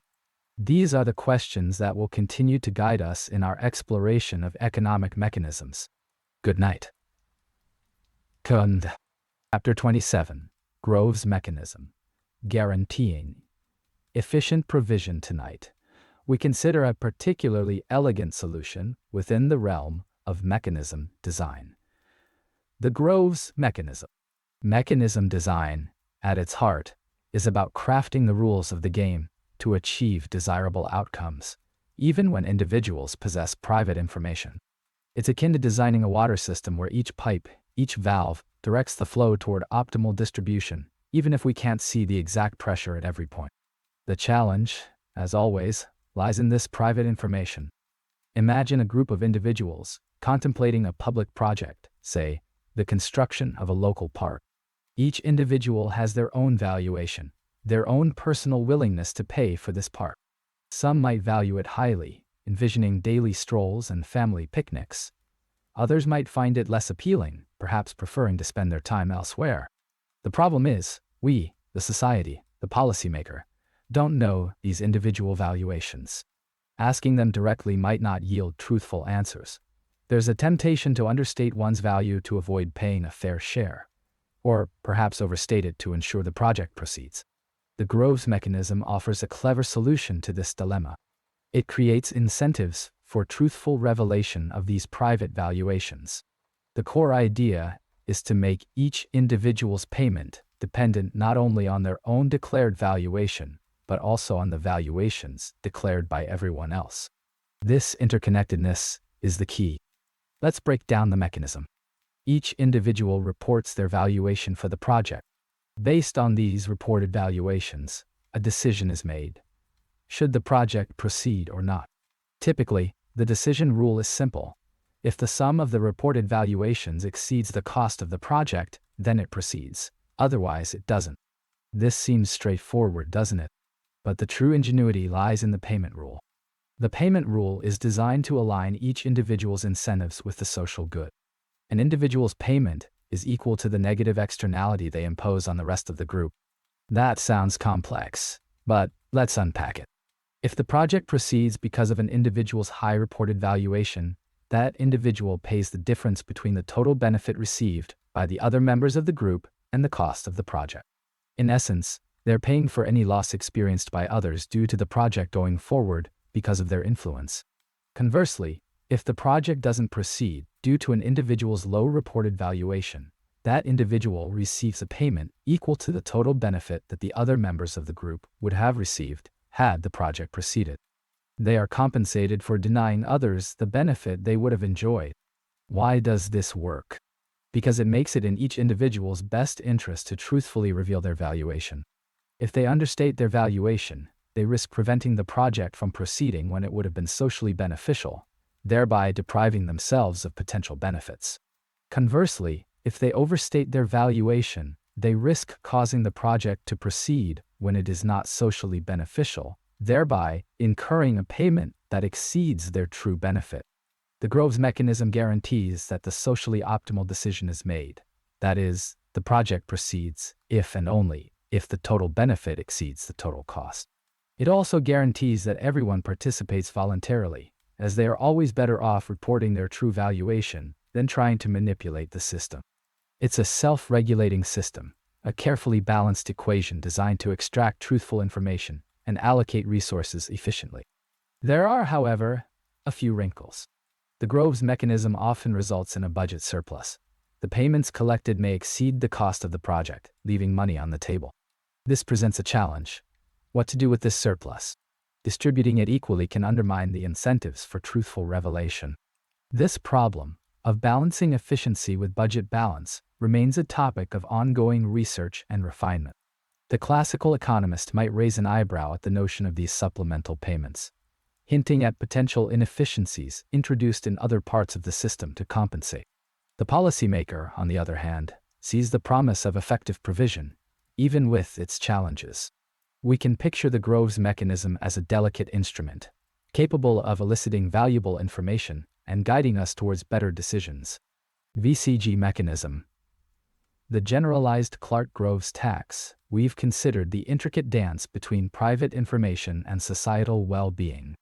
Now, let's delve into a powerful tool designed to navigate this terrain, the Vickrey-Clark-Groves mechanism, often expressed as the generalized Clark-Groves tax. It is a cornerstone of mechanism design, seeking to align individual incentives with the collective good. Imagine a landscape.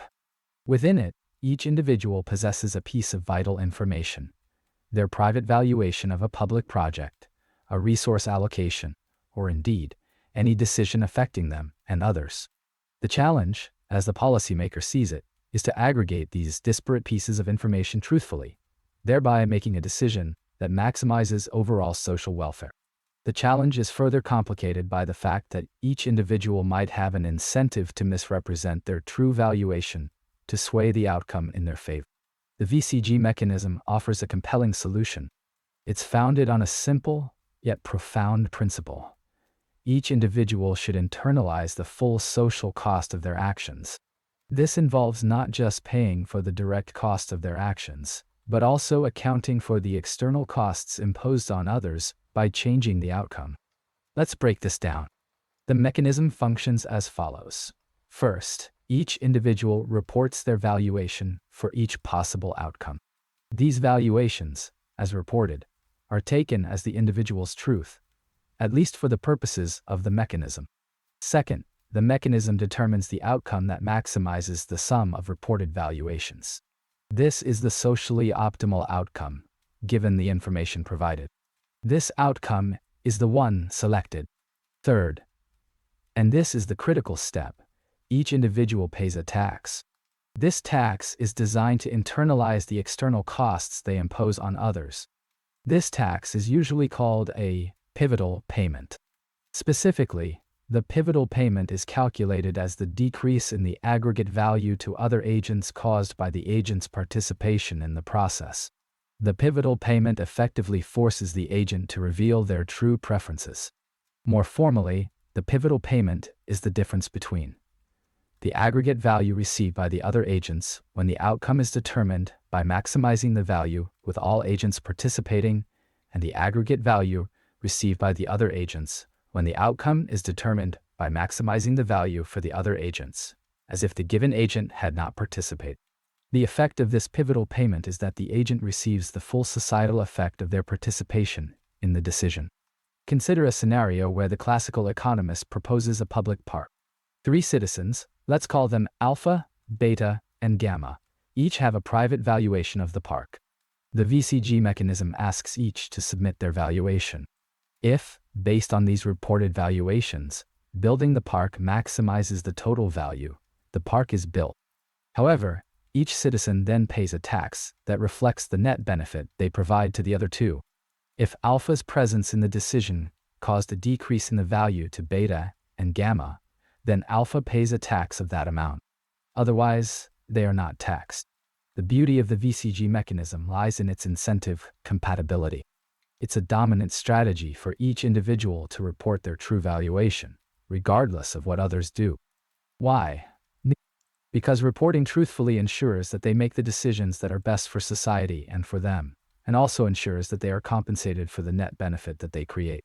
If an individual understates their valuation, they risk the project not being undertaken, even if it's beneficial to them and society as a whole.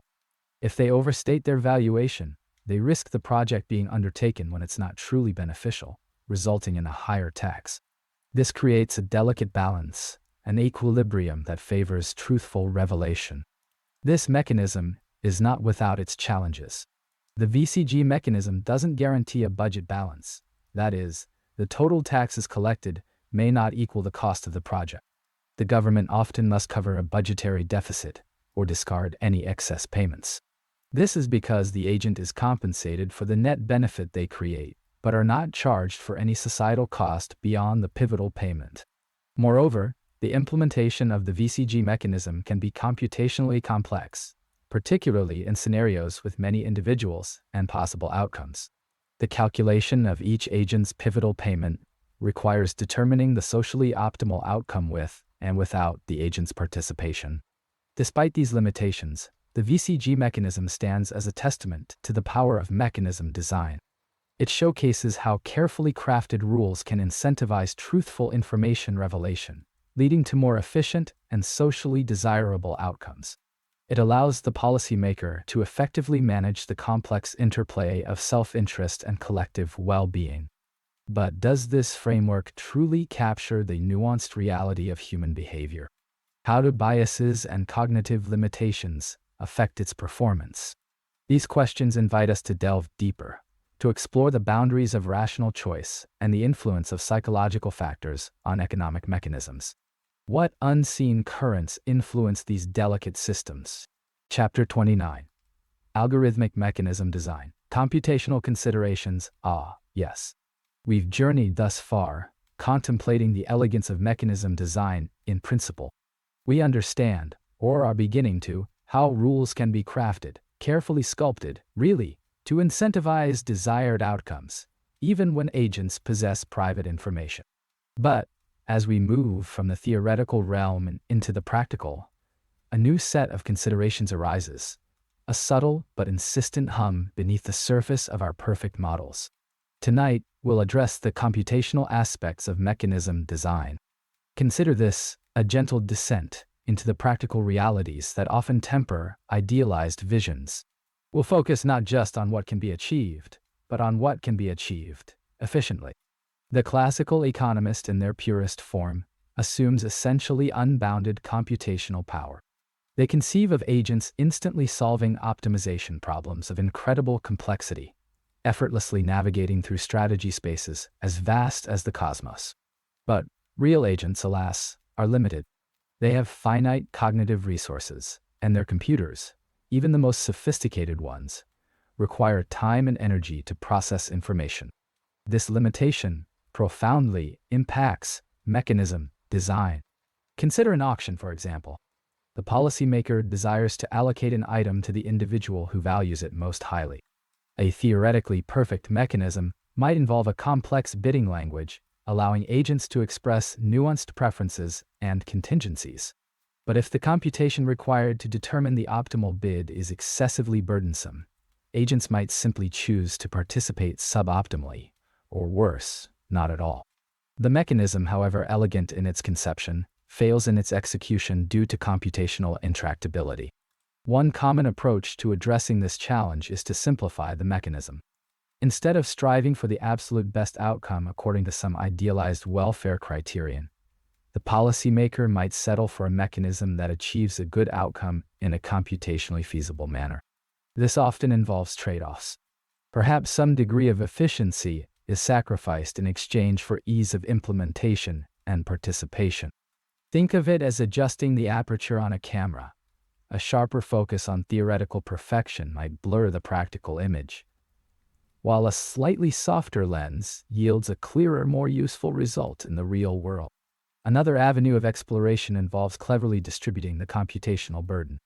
Rather than requiring each agent to solve a monolithic optimization problem, the mechanism can be structured to allow for iterative refinement, or for decomposition into smaller, more manageable subproblems. This is akin to the difference between a waterfall and a terraced garden. The waterfall may be impressive, but the terraced garden allows the water to flow gracefully and productively. Furthermore, the field of algorithmic mechanism design explicitly recognizes that the design of the mechanism itself can influence the computational complexity faced by the agents. By carefully choosing the rules of the game, the policymaker can encourage agents to adopt more efficient strategies, or to reveal their private information in a way that is easier to process. This is the art of computational nudging, subtly guiding agents towards computationally simpler behavior without compromising the overall goals of the mechanism. Importantly, understanding the computational limitations of agents necessitates understanding the specific algorithms and heuristics they are likely to employ. Game theory, at its core, often assumes rational actors. But behavioral economics reminds us that human beings are frequently boundedly rational. They use mental shortcuts, rules of thumb, and other cognitive heuristics to simplify complex decisions. A successful mechanism design must take these behavioral realities into account, designing rules that align with, or at least acknowledge, the cognitive landscape of the agents involved. In essence, the computational aspects of mechanism design force us to confront the limitations of our models and the realities of human cognition. It calls for a blend of theoretical rigor and practical awareness, a willingness to compromise on idealized solutions in favor of mechanisms that are both effective and computationally feasible. It demands an understanding not just of what we want to achieve, but of what is realistically possible given the computational constraints of the environment. And as we consider these constraints, a question lingers. How can we better leverage advancements in fields like artificial intelligence and machine learning to design mechanisms that are both efficient and robust, even in the face of increasingly complex and dynamic environments? That, perhaps, is a topic for our next exploration. Chapter 30. Complexity in Mechanism Design. Bounded Rationality. Welcome back. We've spent considerable time exploring the elegant world of mechanism design, the art of crafting rules and incentives to elicit desired outcomes. We've seen how clever mechanisms can theoretically solve problems ranging from auctions to resource allocation, all under the comforting assumption of perfectly rational actors. But as we transition tonight, let us gently pull back the curtain on a complication, the inherent limitations of human reasoning, and how these limitations complicate even the most beautifully designed mechanism. The classical economist, in their ideal world, possesses boundless computational power and unwavering logical consistency. They can effortlessly analyze every possible strategy, perfectly predict the behavior of others, and always choose the option that maximizes their expected utility. In this world, mechanism design becomes a purely mathematical exercise, a game of finding the optimal set of rules to align incentives and achieve the desired social outcome. The results are often remarkably precise and aesthetically pleasing. However, the real world is far more. Real people, unlike our idealized economic agents, suffer from what we call bounded rationality. This concept, central to behavioral economics, acknowledges that human beings have limited cognitive abilities, emotional biases, and imperfect information. We rely on heuristics, mental shortcuts, and rules of thumb to navigate the complexities of daily life. We are, in essence, cognitive misers, conserving mental energy whenever possible. And that, my friends, ripples through the waters of mechanism design. Consider a seemingly simple auction. The classical economist can instantly calculate the optimal bidding strategy, taking into account the valuations of all other bidders. But a real person might struggle with the math, relying instead on simple rules like bid a little below what you think the item is worth, or always outbid the last offer by a certain amount. These heuristics, while often effective, can lead to suboptimal outcomes, both for the individual bidder and for the overall efficiency of the auction. Suddenly, the elegant equilibrium predicted by classical mechanism design starts to fray at the edges. The implications for mechanism design are profound. The policymaker, tasked with designing real-world mechanisms, cannot simply assume perfect rationality. They must take into account the cognitive limitations of the people they are trying to influence. This requires a shift in perspective, from designing mechanisms that are theoretically optimal under ideal conditions, to designing mechanisms that are robust and effective in the face of human fallibility. The focus moves from pure optimization to what we might call behaviorally informed mechanism design. One approach to this is to simplify the mechanism itself. A mechanism that is easy to understand and participate in is more likely to be successful, even if it sacrifices some theoretical optimality.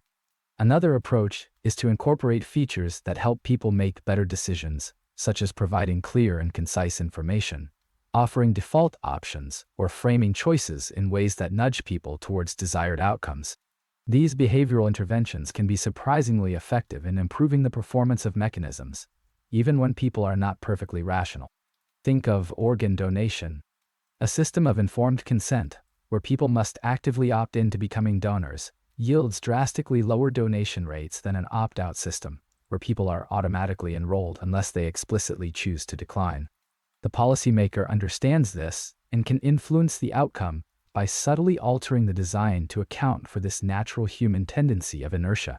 However, incorporating bounded rationality into mechanism design also introduces new complexities.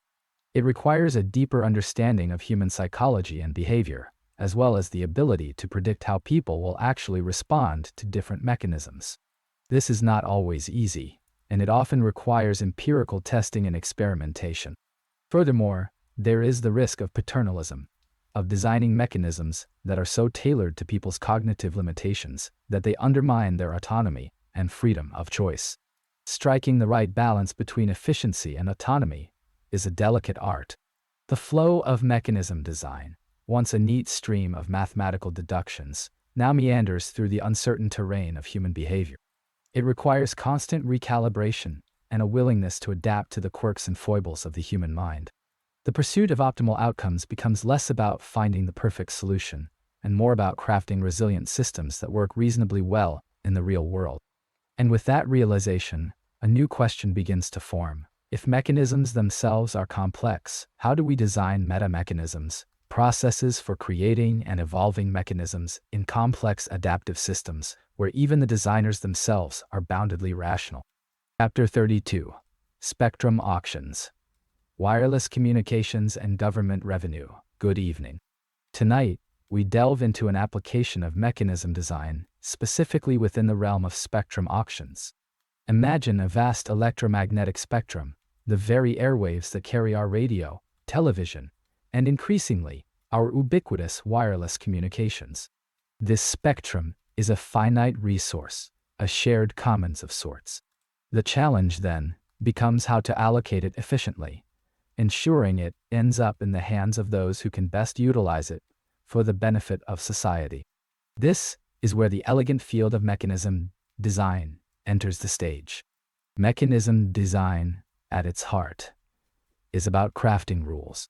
Designing games, if you will, where rational actors, driven by their own self-interest, inadvertently lead to a desired social outcome. It's a subtle art, a delicate balance between incentivizing truthful revelation of information and maximizing overall efficiency. Consider the problem.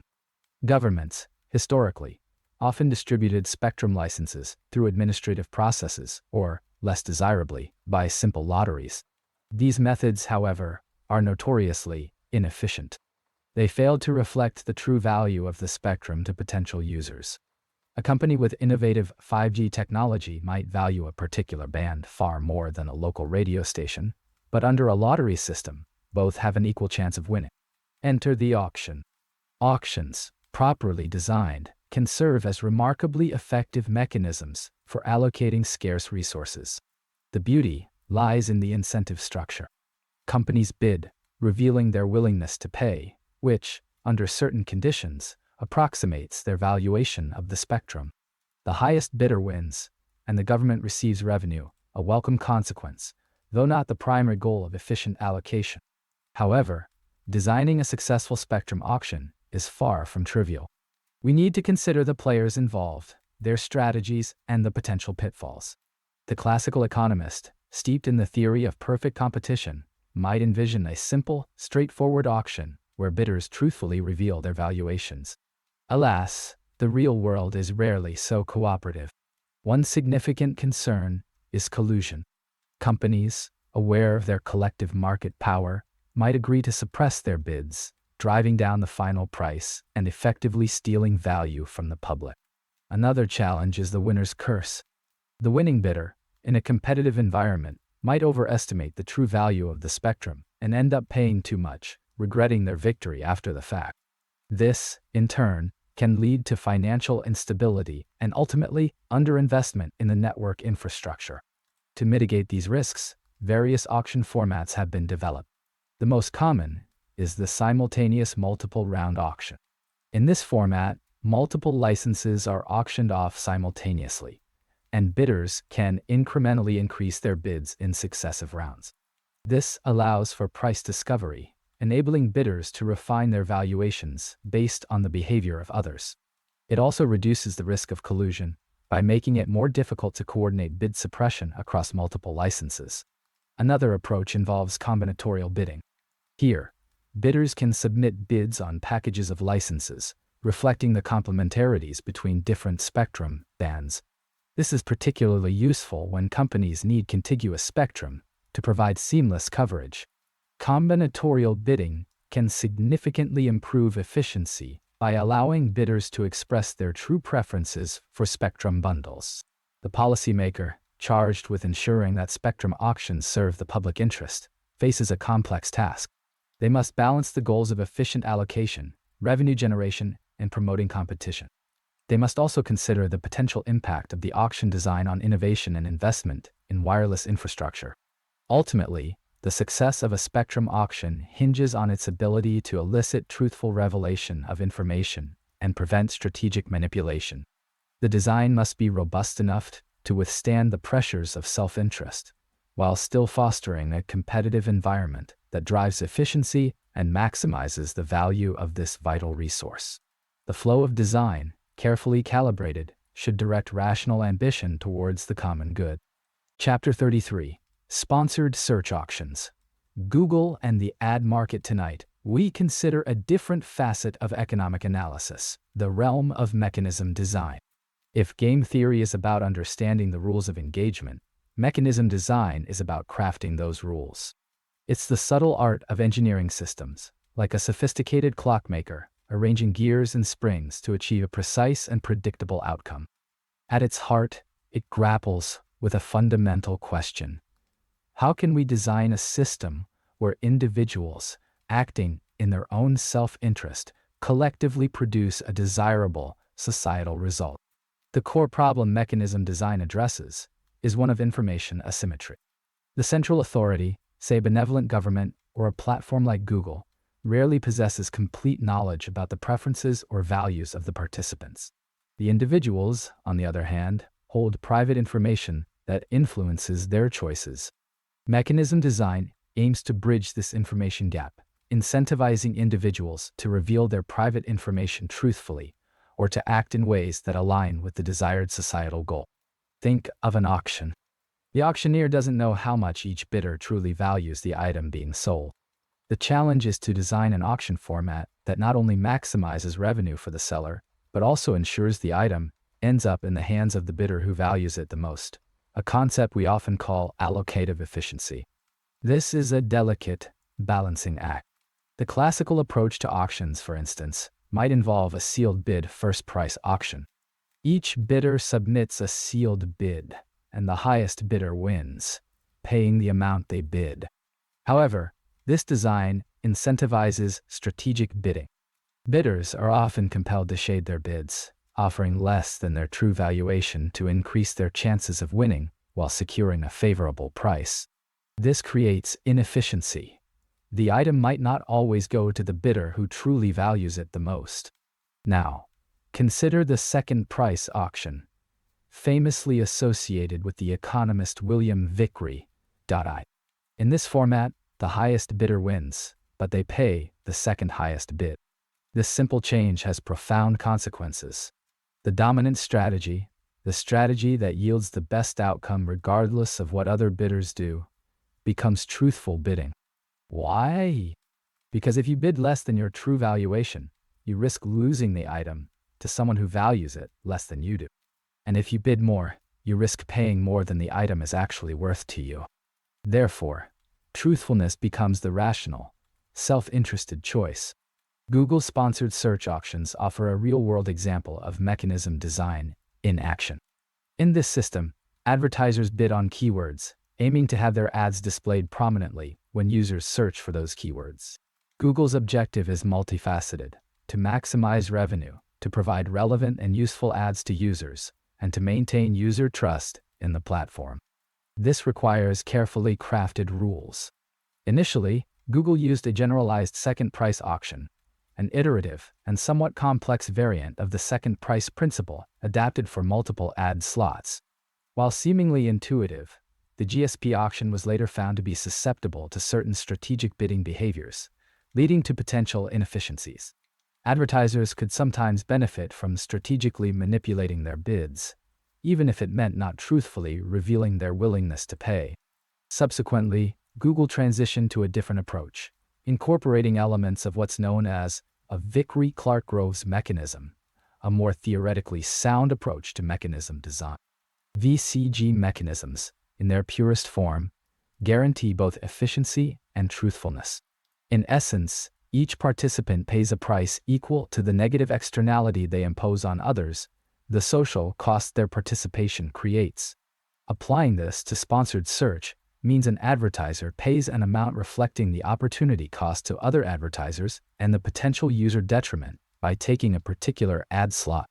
The policymaker responsible for designing the sponsored search auction must consider a complex interplay of factors. They must weigh the competing objectives of revenue generation, user experience, and allocative efficiency. They must anticipate the strategic responses of advertisers and adjust the mechanism accordingly. The system is never static. It's an ongoing process of observation, analysis, and refinement. Designing a mechanism involves more than just theoretical elegance. It requires careful consideration of practical implementation, computational feasibility, and the potential for unintended consequences. The perfect mechanism, like the mythical unicorn, is often elusive. What we strive for instead is a system that performs reasonably well under a variety of conditions, aligning individual incentives with the overall goals of the system. Chapter 34. Kidney Exchange in Practice. Overcoming Barriers to Donation. Good evening. Tonight, we delve into the practical application of kidney exchange programs, moving from elegant theory to the messy reality of implementation. We've discussed the altruistic intention, a desire to donate a kidney to a loved one. We've also identified the obstacle, immunological incompatibility. But good intentions and logistical hurdles rarely exist in isolation. We must design a system, a mechanism, that aligns incentives and overcomes barriers to achieve the desired outcome, maximizing the number of successful transplants. This is mechanism design in action, crafting rules to achieve specific, socially desirable ends. Consider the classical economic perspective. The classical economist, focused on efficiency, might propose a purely utilitarian approach.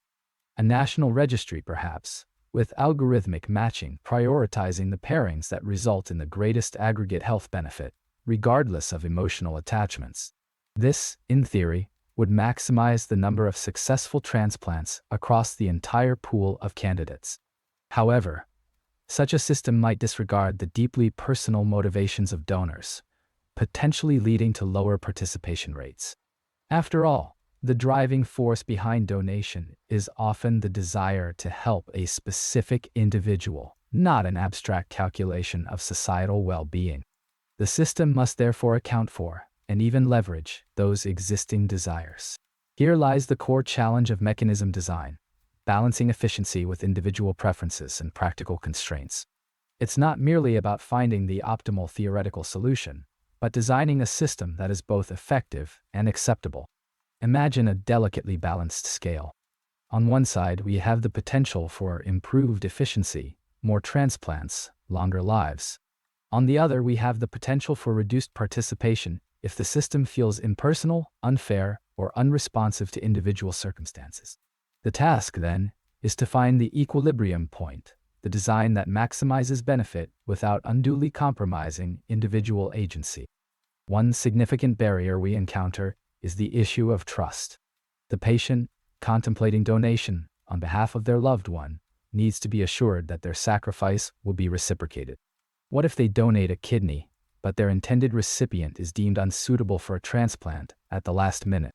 Or worse, what if the recipient receives a transplant, but the original donor's loved one doesn't get a matching kidney in return?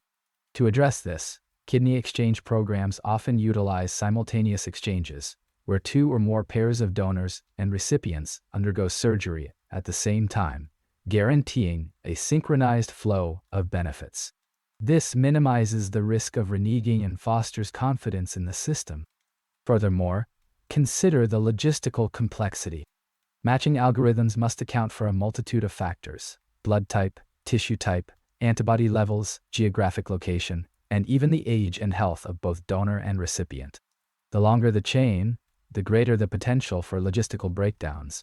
A missed flight, a delayed test result, a sudden change in a patient's condition, any of these could disrupt the entire sequence.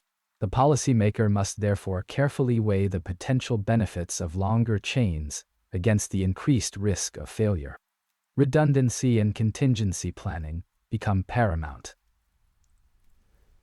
A do del saw Sunday tide do shore. Always do was. Another hurdle lies in addressing disparities. Certain demographic groups may face systemic barriers to accessing transplantation, either due to genetic factors that make matching more difficult or socioeconomic factors that limit their access to healthcare. A well-designed kidney exchange program must actively address these inequities, perhaps by prioritizing matches for patients from underrepresented groups, or by providing additional resources to help them navigate the complex process. This requires a nuanced understanding of the social and economic context in which the program operates, not simply a focus on optimizing numerical outcomes. Finally, we must confront the ethical considerations. Should we allow directed donations, where a donor specifies a particular recipient outside their immediate circle of friends and family? Should we prioritize younger recipients over older ones, based on potential years of life saved? These are difficult questions with no easy answers. Mechanism design is not simply a technical exercise. It is also a moral one, requiring careful consideration of values and principles. The system must not only be efficient and effective, but also just and equitable. Tonight, we have examined the application of mechanism design in the specific context of kidney exchange. We see how theoretical frameworks encounter real-world obstacles. We observe the tension between efficiency and equity, between aggregate benefit and individual agency. These are the complexities that define applied economics, forcing us to move beyond abstract models and engage with the human realities of the system we are creating. Chapter 35. Mechanism Design and Reputation Systems. Trust and Credibility. Good evening. Last time, we navigated the complexities of information asymmetry.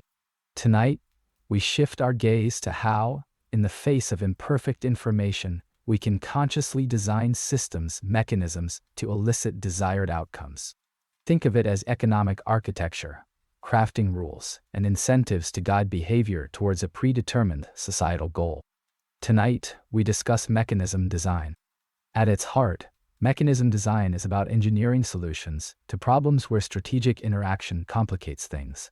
It acknowledges that individuals, possessing private information and their own self-interest, won't always act in ways that are socially optimal, unless we nudge them, or perhaps more accurately, architect the environment they operate within. The task is to design the rules of the game to align individual incentives with collective goals. It's like sculpting a riverbed, gently guiding the flow of water toward the most fertile plains. The essence of mechanism design can be distilled into a few key components. First, We need a clearly defined objective. What outcome are we trying to achieve? Is it the efficient allocation of resources, the maximization of social welfare, or perhaps the prevention of fraudulent behavior? Without a clear destination, our architectural efforts would be directionless. Second, we need to understand the environment. Who are the players? What information do they possess? What are their preferences and constraints? This is the foundation upon which we build. Imagine trying to design a bridge without understanding the river's depth, width, or the composition of the soil. Third, we must design the mechanism itself. This involves specifying the rules of the game. How do individuals interact? What actions are permitted? How are outcomes determined based on those actions? This is where the creativity and ingenuity of the mechanism designer come into play. The goal is to create a mechanism that induces individuals to reveal their private information truthfully and to act in a way that achieves the desired objective. Consider, for instance, a classic example: auctions. An auction is a mechanism designed to allocate a good or service to the individual who values it most highly. The rules of the auction, whether it's an English auction, a Dutch auction, or a sealed bid auction, determine how bidders interact and how the winner is selected. The design of the auction mechanism can have a significant impact on the revenue generated and the efficiency of the allocation. In this instance, the objective is efficient allocation, the environment is the bidder's private valuations, and the mechanism is the specific auction rules. A crucial concept in mechanism design is incentive compatibility. This ensures that individuals have an incentive to reveal their true preferences or information. If a mechanism isn't incentive compatible, individuals may strategically misrepresent their information to gain an advantage, undermining the effectiveness of the mechanism. Picture a scale where the incentive to lie outweighs the benefit of honesty. The entire system topples. Another key element is participation constraint, which guarantees that individuals are willing to participate in the mechanism in the first place. If participation is voluntary, the mechanism must offer individuals some expected benefit to induce them to join. The policymaker understands this. When establishing healthcare systems, they must be designed such that individuals want to be part of them. Mechanism design finds applications in a wide range of domains. From allocating radio spectrum to designing voting systems, from matching organ donors to designing pollution control policies, the principles of mechanism design can be used to improve the efficiency and fairness of resource allocation and decision-making. Linked intimately with mechanism design is the concept of reputation systems. These systems, often found in online platforms like e-commerce sites, aim to build trust and credibility in environments where direct interaction is limited. Reputation systems collect and aggregate information about past interactions to provide signals of trustworthiness. Positive reviews, high ratings, and verified credentials can all contribute to building a positive reputation. These act as incentives for honest dealing and for quality products. A buyer, hesitant to trust a stranger online, consults the seller's reputation score. This single number, an aggregation of past transactions and feedback, acts as a powerful signal, reducing information asymmetry and facilitating trade. If the classical economist were alive today, he would undoubtedly be fascinated by the ways reputation systems lubricate market exchange. However, reputation systems are not without their challenges. Manipulation, bias, and the difficulty of accurately capturing complex interactions can all undermine the effectiveness of reputation systems. Designing robust and reliable reputation systems requires careful attention to these issues.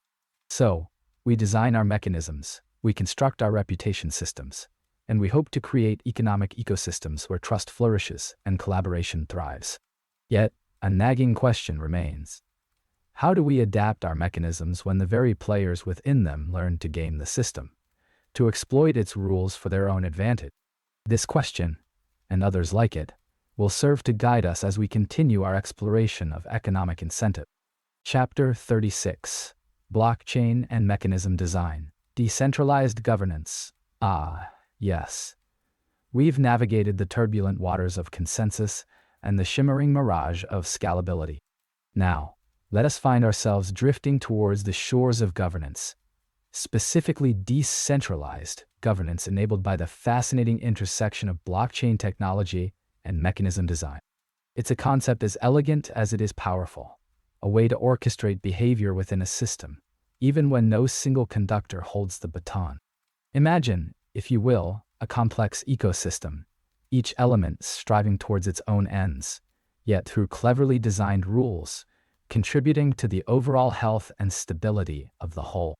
That, in essence, is the promise of mechanism design. Let's begin with the basics. Mechanism design, at its heart, is about designing rules to achieve desired outcomes. It's an exercise in engineering incentives. Think of it as crafting a game where the very act of playing, of pursuing individual self-interest, leads to a collectively beneficial result. This isn't about altruism. It's about structuring the environment so that self-interest and the common good become aligned. The classical economist might scoff at the notion of altruism ever truly existing, and indeed, mechanism design accepts this cynicism as a foundational premise. We assume agents are rational and motivated by their own utility. Now, consider a scenario. Let's say we need to allocate a scarce resource, bandwidth in a network, or computational power on a distributed system. We could simply decree an allocation, but that's often inefficient and unfair. The policymaker, burdened by such decrees, often finds themselves caught between competing interests. Mechanism design offers a more nuanced approach. Instead of directly controlling the allocation, we design a system, an auction, a voting scheme, or some other mechanism that elicits information about each agent's valuation of the resource. This information, revealed through the mechanism, allows us to allocate the resource in a way that maximizes overall efficiency. The Vickrey-Clark-Groves mechanism, for instance, is a classic example. It's a type of auction where the winning bidder doesn't pay their own bid, but rather the external cost they impose on the other bidders. This seemingly counterintuitive rule creates an incentive for bidders to truthfully reveal their valuations, because overbidding means you may win and pay a high amount, and underbidding means someone else will win. But the sweet spot is in bidding the true valuation. This guarantees optimal allocation, maximizing total welfare for all participants. Isn't it fascinating how a slightly unusual rule can completely shift the behavior and outcome of the entire system? Blockchain brings a new dimension to mechanism, design, transparency, and immutability. The rules of the game are enshrined in code, visible to everyone, and resistant to manipulation. This is particularly powerful in the context of decentralized governance. Imagine a decentralized autonomous organization where decisions are made through token-weighted voting. The mechanism design principles at play here are crucial. How do we ensure that voters are informed and motivated to vote in the best interests of the DO? How do we prevent collusion and manipulation? The answers lie in carefully crafted voting rules, incentive structures, and information disclosure mechanisms. Furthermore, blockchain enables the creation of novel mechanisms that would be impossible in a traditional setting. For example, quadratic voting, which aims to alleviate the problem of tyranny of the majority by allowing voters to express the intensity of their preferences, can be implemented more easily and transparently on a blockchain. The cost of each vote increases quadratically, meaning that voting twice costs 4 times as much as voting once. This prevents single voters from overwhelming the vote and requires all voters to consider that their votes have value and should be weighted carefully. However, it's important to acknowledge the challenges. Designing effective mechanisms is notoriously difficult. Subtle flaws in the rules can lead to unintended consequences, manipulation, and even system failure. The digital nature of blockchain systems also opens up new attack vectors. Smart contracts, the very foundation of these mechanisms, can be vulnerable to bugs and exploits. A subtle flaw in the code can have catastrophic economic consequences. Decentralized governance through blockchain and mechanism design is still in its early stages. It's a field ripe with potential, but also fraught with peril. We are only beginning to explore the possibilities, and the best approaches are still being researched and debated. But the core idea, designing rules to align individual incentives with collective goals, holds immense promise for building more equitable, efficient, and resilient systems. But as we close, let us ponder this. As governance structures become more intricately woven with code and economic incentives, where does the human element fit in? How do we ensure that these systems are not only efficient, but also fair, just, and aligned with human values? That is the question that will likely steer our next exploration into the ever-evolving landscape of economics and technology. Chapter 37. Mechanism Design for Data Privacy. Differential privacy. We've explored the foundational notions of information's value and the complexities of privacy. Now, we must shift our perspective. We need a framework for building systems, not just analyzing them. We need a way to design rules that achieve specific outcomes, even when individuals possess private information they might be unwilling to fully reveal. This brings us to the heart of mechanism design.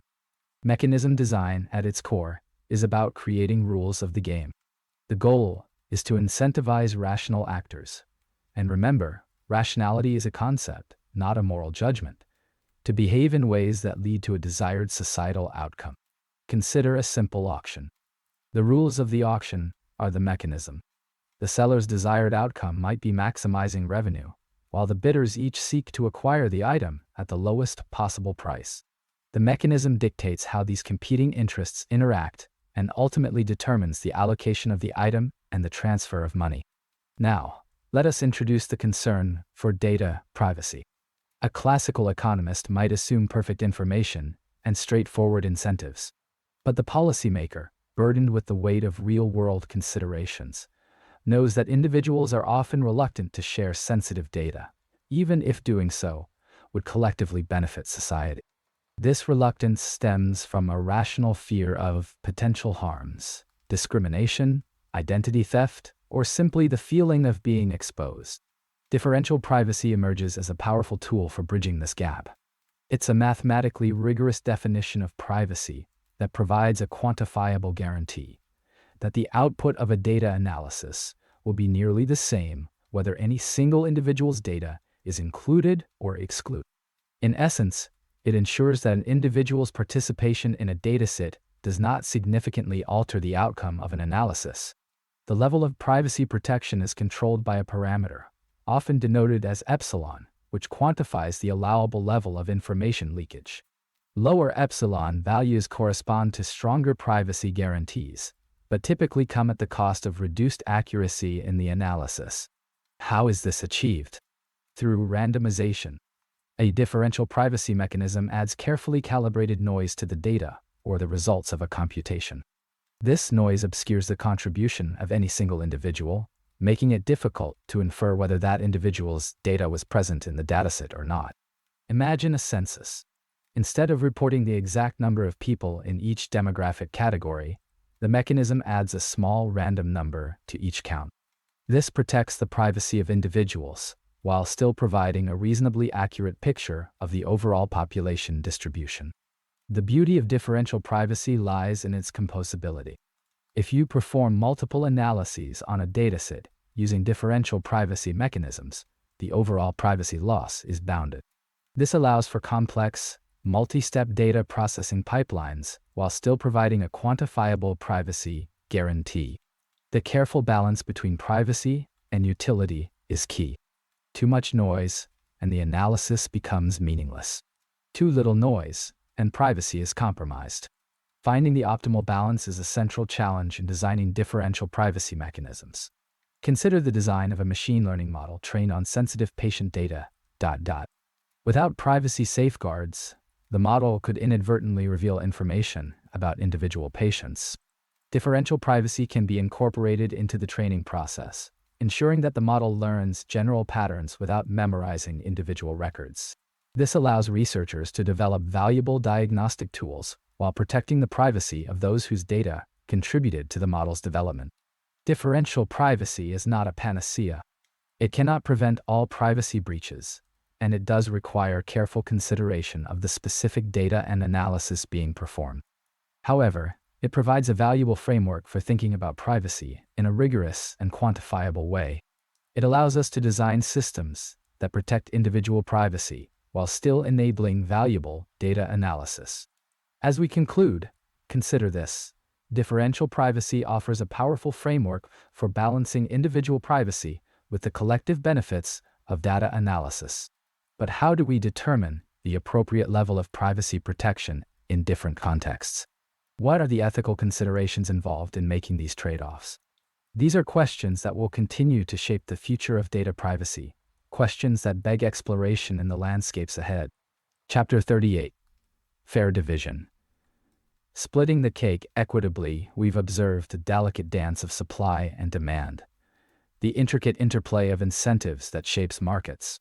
Now, let us turn our gaze to a more fundamental question, a question that resonates far beyond the realm of economics and touches upon the very notion of fairness. How do we divide resources equitably when preferences differ? This is the essence of fair division, and it offers a fascinating introduction to the broader field of mechanism design, the art of crafting rules to achieve desired outcomes. Imagine a single cake, rich with layers of possibility. Two individuals, each with their own unique palate, must decide how to split it. One might favor the frosting, the other the sponge. A simple equal division, while seemingly impartial, might leave both parties feeling dissatisfied. The classical economist, observing this scenario, might initially propose a market solution. Allow each individual to bid on slices of the cake, letting prices determine the allocation. However, this assumes a pre-existing currency, a shared understanding of value, and perhaps access to resources that are not always evenly distributed. Besides, the joy of cake eating is diminished by calculating its price. Fair division mechanisms offer an alternative. They provide rules, algorithms, even games that guide the allocation process toward a result deemed fair, often without relying on external markets or monetary transfers. One such mechanism is the adjusted winner procedure. Here, each individual assigns points to different aspects of the item being divided, the cake, in our case, assigning points to the frosting and the sponge. These points reflect their subjective value. The mechanism then initially allocates all aspects to the individual who values them most. However, this initial allocation is unlikely to be fair. The process involves transferring slices from the person initially receiving more overall value to the other, until both individuals perceive themselves as receiving equal value. This mechanism aims for both efficiency and equity, ensuring each party feels fairly treated. Another approach, often preferred when dealing with indivisible items, is the envy-free allocation. The policymaker, tasked with distributing a set of valuable paintings among museum patrons, might employ this strategy. An allocation is considered envy-free if no individual prefers the bundle of items received by another. Designing an envy-free allocation can be surprisingly complex, especially as the number of individuals increases. The process becomes an intricate exercise in balancing competing desires, ensuring that no one feels shortchanged. It requires careful consideration of the information available to the mechanism designer and the incentives faced by the participants. Mechanism design at its core is about strategic foresight. It's about anticipating how individuals will behave under different rules and crafting those rules to achieve a socially desirable outcome. Consider the allocation of spectrum licenses, vital for mobile communication. Simply auctioning them off to the highest bidder might concentrate ownership in the hands of few powerful players, potentially stifling innovation and competition. A well-designed mechanism, on the other hand, might incorporate considerations for promoting wider access, fostering technological development, and ensuring equitable service provision. The beauty of mechanism design lies in its versatility. It finds application in a multitude of contexts, from designing voting systems to allocating organs for transplantation. It offers a powerful framework for addressing fundamental questions of resource allocation and social welfare. However, the pursuit of optimal mechanisms is not without its challenges. Information asymmetry, where individuals possess private knowledge relevant to the allocation, can complicate the design process. Strategic behavior, where individuals misrepresent their preferences to gain an advantage, can undermine the intended outcome. Navigating these complexities requires a deep understanding of incentives, a careful consideration of the information available, and a commitment to crafting rules that are both efficient and equitable. As we conclude this reflection on fair division and mechanism design, we are left pondering a fundamental question. How do we ensure that the rules of the game, the very mechanisms that govern our interactions, are designed to promote a more just and prosperous society, especially in the face of ever-increasing complexity and uncertainty? Chapter 39. Automated Negotiation. AI and Mechanism Design. We've journeyed through the evolving landscape of AI in economics, witnessed its predictive prowess, and explored its capacity for strategic interaction. Now we arrive at a more profound and intricate domain: mechanism design. Recall our discussion of game theory and the inherent unpredictability arising from self-interested actors. Mechanism design, at its heart, is the art of creating the game itself, crafting the rules to steer those actors towards a desirable outcome. It's about shaping the incentives, like gently guiding a river towards a fertile valley. Mechanism design basics. Designing rules to achieve outcomes. Imagine a silent auction. The rules, the mechanism, are simple. Participants submit bids, and the highest bidder wins, paying their bid. This seemingly straightforward arrangement encourages truthful revelation, at least to a certain extent. But what if we want to achieve a different outcome? Perhaps one that prioritizes social welfare over maximizing revenue for the auctioneer. That's where the true power of mechanism design unfolds. At its core, mechanism design tackles the problem of information asymmetry. One party, let's call her the principal, wants to achieve a goal but lacks complete information about the other party, the agent, or several agents. The principal might be a government allocating resources, a company procuring supplies, or even an AI system negotiating on behalf of a user. The agent, conversely, possesses private information, knowledge crucial to the principal's objective. The challenge, then, is to design a mechanism, a set of rules, communication protocols, and allocation procedures that incentivizes the agent to reveal their private information truthfully, or at least to behave in a way that leads to the principal's desired outcome. It's a delicate balancing act, a constant dance between incentives and information. Consider, for example, a government seeking to build a public road. Different construction companies have different costs for undertaking the project, private information known only to them. The government wants to minimize the total cost while ensuring the road gets built. Simply asking for bids might not work. Companies could strategically inflate their costs to secure a higher profit. This is where a well-designed mechanism comes in. One classic example is the Vickrey-Clark-Groves mechanism. In simplified terms, this mechanism ensures that each agent is paid an amount equal to the social benefit created by their participation in the project.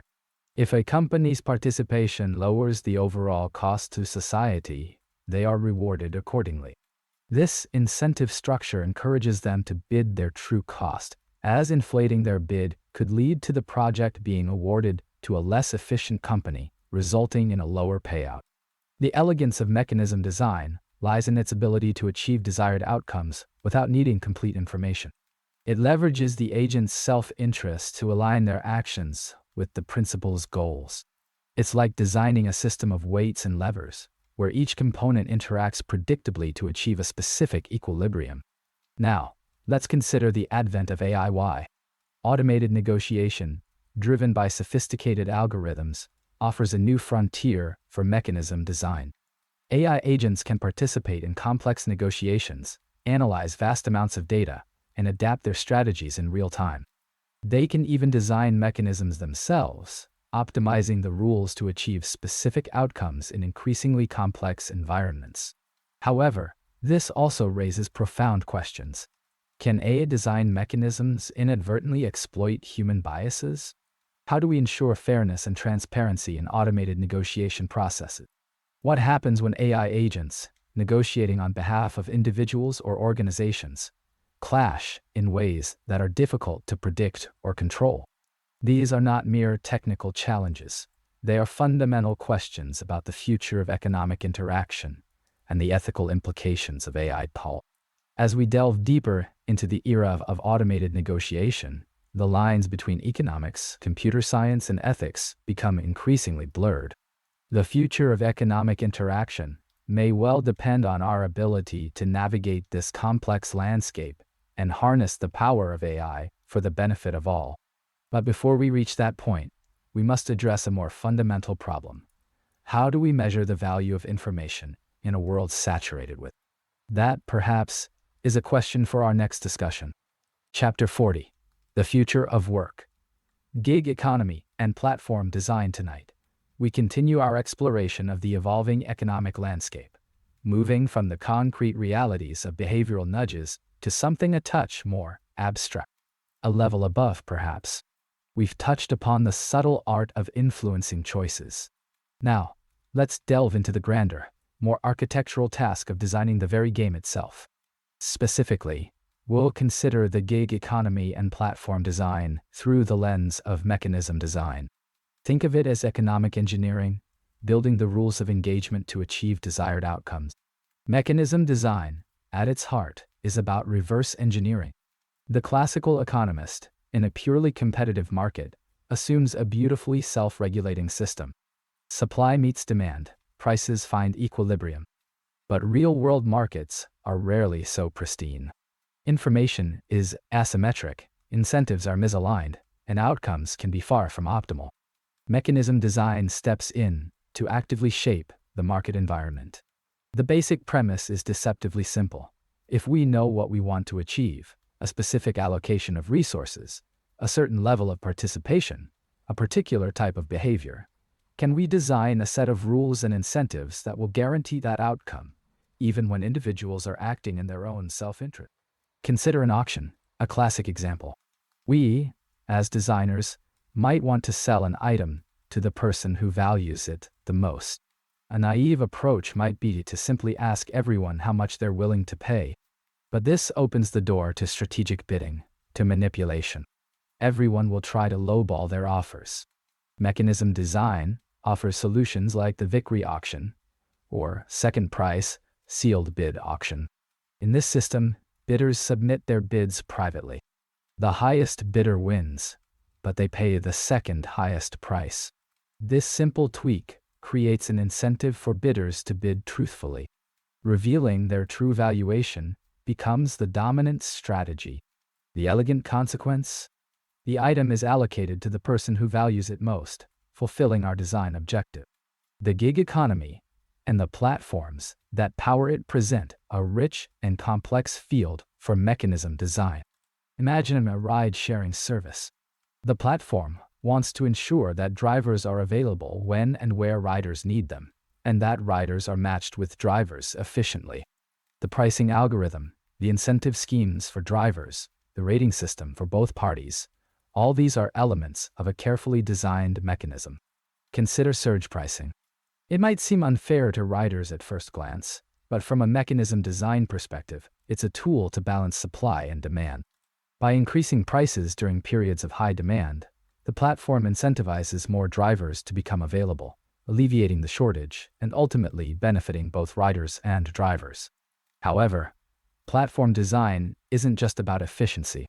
It also raises critical questions of fairness, equity, and long-term sustainability. The policymaker might be concerned about the precarious nature of gig work, the lack of traditional employee benefits, and the potential for algorithmic discrimination. Mechanism design can be used to address these concerns as well. Regulations around minimum pay, mandatory insurance contributions, or transparency in algorithmic decision-making can be incorporated into the design of the platform. The challenge lies in finding the right balance. A mechanism that is too restrictive might stifle innovation and reduce the overall efficiency of the platform. A mechanism that is too lenient might exacerbate existing inequalities and create new ones. The art of mechanism design, therefore, isn't just about creating rules. It's about understanding the incentives of all the players involved, anticipating their strategic responses, and crafting a system that aligns individual self-interest with collective well-being. It requires a deep understanding of game theory, behavioral economics, and ethical considerations. It's an ongoing process of refinement and adaptation. As technology evolves and the nature of work continues to change, we must continually reevaluate the mechanisms that govern the gig economy and strive to create platforms that are not only efficient, but also fair, equitable, and sustainable. Is the current model truly sustainable, or are we on the cusp of a new phase where worker cooperatives and decentralized autonomous organizations reshape the future of platform work. We will continue to explore these paths in the chapters to come. Chapter 41. Decentralized Autonomous Organizations. Governing the Future. Last time, we explored the burgeoning world of decentralized finance, or DeFi, and its ambition to reshape traditional financial instruments. Now, let us consider how these nascent technologies are extending beyond finance, offering potential frameworks for governing entire organizations. We turn our attention to decentralized autonomous organizations, or DAOs, and the underlying economic principles that attempt to make them functional and perhaps even fair. The key, as with any organized system, lies in carefully designed rules, a concept economists know as mechanism design. Mechanism design, at its core, is about designing systems that achieve desired outcomes, even when the participants involved act in their own self-interest. Think of it as carefully sculpting a river to guide the flow of water towards a specific destination. It accepts human nature as a constant, a force to be channeled rather than resisted. It asks a profound question. How can we create rules that incentivize people to behave in ways that benefit the collective, even if they are primarily motivated by personal gain? Consider a simple auction. The desired outcome is to allocate an item to the person who values it the most. A well-designed auction mechanism, such as a sealed bid auction, encourages bidders to reveal their true valuations, or at least to bid competitively, leading to an efficient allocation.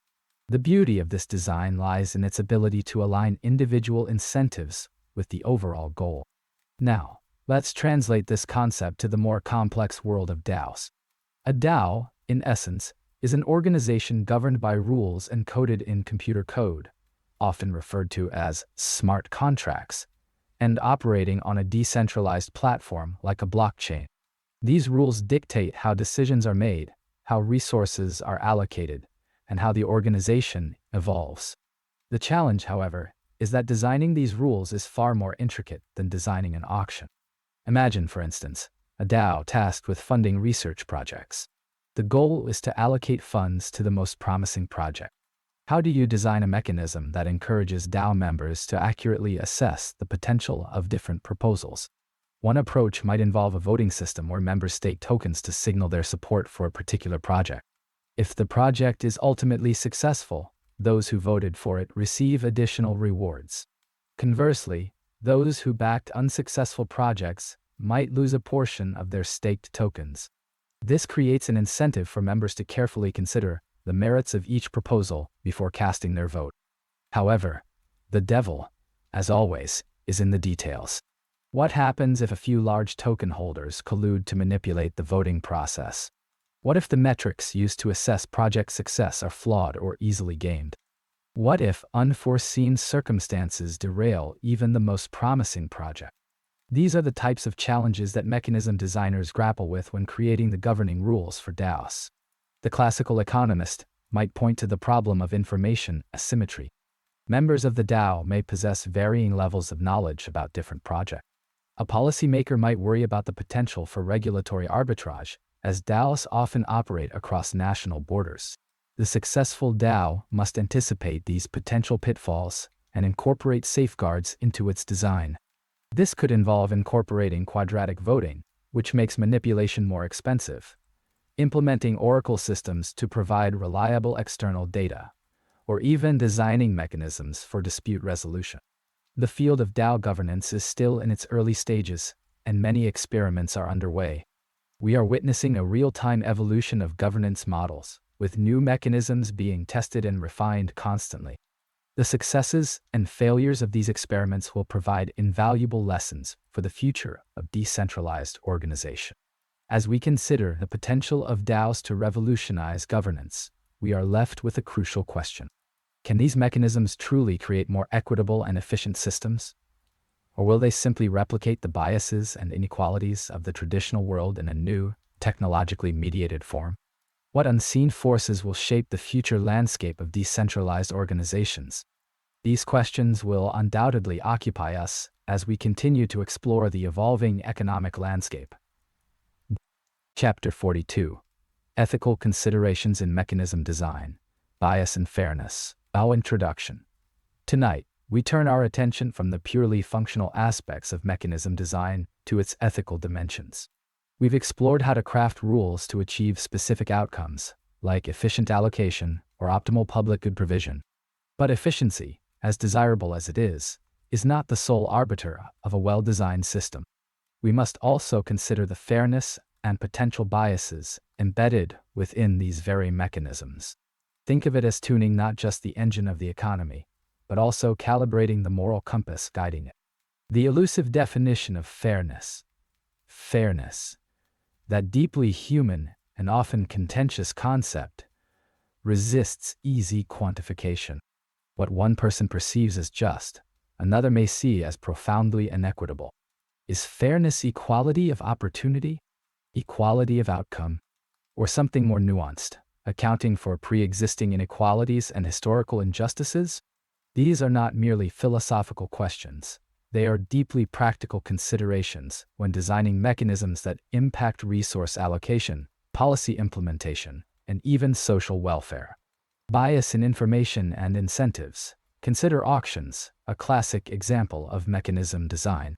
The classical economist might design an auction to maximize revenue for the seller, ensuring that the bidder with the highest willingness to pay wins. But what if certain bidders have access to superior information, perhaps due to insider knowledge, or a more sophisticated understanding of the asset being auctioned? This informational asymmetry creates a bias, favoring those with an advantage and potentially leading to an outcome that, while efficient in a narrow sense, is unfair in a broader context. Similarly, the very incentives we build into a mechanism can inadvertently create biases. A system designed to reward aggressive risk-taking, for instance, may disproportionately favor individuals or groups with a greater capacity or willingness to bear risk, further exacerbating existing inequalities. Designing for transparency and accountability. One crucial step in mitigating bias is to prioritize transparency. The policymaker must ensure that the rules of the game are clearly defined, publicly accessible, and easily understandable by all participants. Opacity breeds mistrust and allows biases to operate unchecked. Furthermore, accountability mechanisms are essential. There should be avenues for participants to challenge perceived injustices and for independent bodies to review the fairness of the system. Think of it as building a system of checks and balances not just between branches of government, but within the very architecture of the economic mechanism itself. The challenge of algorithmic bias. In an increasingly data-driven world, we are relying more and more on algorithms to design and implement mechanisms. These algorithms, while powerful, are not immune to bias. They are trained on data, and if that data reflects existing societal biases, the algorithm will likely perpetuate and even amplify those biases. This is particularly concerning in areas like credit scoring, hiring, and criminal justice, where algorithmic biases can have profound and discriminatory consequences. The ethical imperative here is to critically examine the data used to train these algorithms, to identify and mitigate potential biases, and to ensure that the algorithms are used in a responsible and transparent manner. Beyond efficiency, a holistic approach. Ultimately, the design of ethical mechanisms requires a shift in perspective. We must move beyond a narrow focus on efficiency and embrace a more holistic approach that considers the broader social and ethical implications of our designs. This means engaging with diverse stakeholders, soliciting feedback from those who will be most affected by the mechanism, and being willing to iterate and refine our designs based on that feedback. It means recognizing that fairness is not a fixed endpoint, but an ongoing process of negotiation and adaptation. The pursuit of economic efficiency should always be tempered by a deep commitment to equity and social justice. Conclusion. Mechanism design is not merely a technical exercise.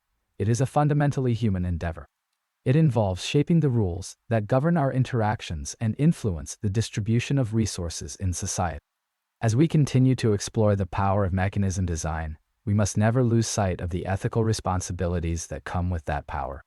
Looking ahead, how can we measure and monitor the fairness of complex, dynamic mechanisms in real time, and adapt them to address emerging biases and inequalities? That's a question for another night, another conversation, Another deep breath before we drift into the landscape of tomorrow's economics. It's Chapter 43. Mechanism Design and Climate Change. Global Cooperation, drifting from our discourse on market failures. Let us now consider how we might design systems to overcome them, particularly in the pressing context of climate change. Imagine, if you will, a grand orchestra, desperately out of tune. Each instrument plays with individual conviction, yet the overall effect is discordant chaos. Mechanism design provides a way to orchestrate these individual players towards a harmonious and desirable outcome. At its heart, mechanism design is about creating rules of the game. It's about designing institutions, policies, and incentives that guide individual actions toward a collectively beneficial result. Think of it as social engineering, but with a firm foundation in economic theory. The goal is to align private incentives with social goals, even when those goals seem inherently at odds. The challenge with climate change is painfully clear. Reducing greenhouse gas emissions is a global public good. Everyone benefits from a stable climate, but no single nation has a sufficient incentive to bear the full cost of reducing emissions unilaterally. The benefits are diffuse, spread across the globe and across generations, while the costs are immediate and concentrated within the acting nation. This inherent asymmetry creates a classic free rider problem. So, how can we design a mechanism to overcome this?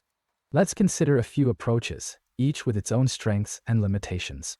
First, we have the Pigovian tax. This is where the policymaker, influenced by the classical economist, imposes a tax on activities that generate negative externalities, such as carbon emissions. The tax internalizes the external cost, forcing polluters to bear the full social cost of their actions. In theory, this leads to an efficient allocation of resources, as firms and individuals are incentivized to reduce emissions until the marginal cost of abatement equals the tax rate. However, the devil, as always, is in the details. Determining the optimal tax rate is a Herculean task. It requires accurate estimates of the social cost of carbon, which are notoriously difficult to obtain. Moreover, the political feasibility of implementing a Pigovian tax can be challenging, particularly in countries where industries heavily reliant on fossil fuels wield considerable influence. Another approach is cap and trade. Here, a total cap is placed on emissions, and emission permits are allocated or auctioned off to firms. Firms that can reduce emissions cheaply can sell their excess permits to firms that face higher abatement costs. This creates a market for emissions, ensuring that reductions occur where they are most cost-effective. This system relies on finding the right level of cap and distributing the permits fairly. Mechanism design also allows us to consider international agreements.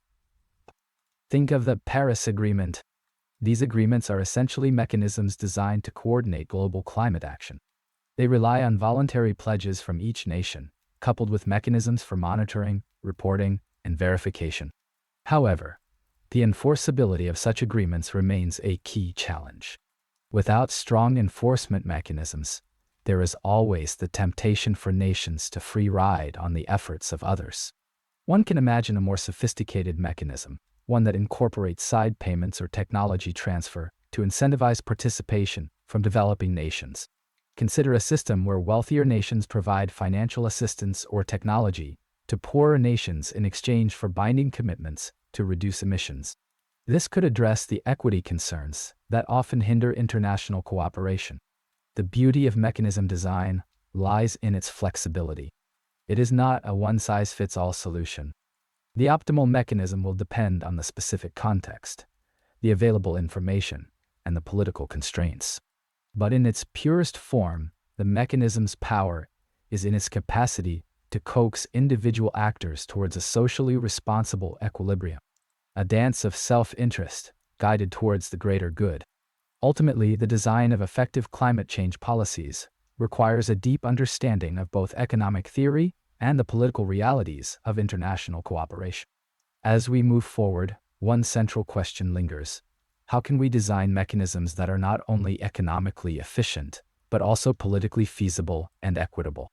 This balance remains elusive, a constant quest in the ongoing saga of global economic challenges. Chapter 44.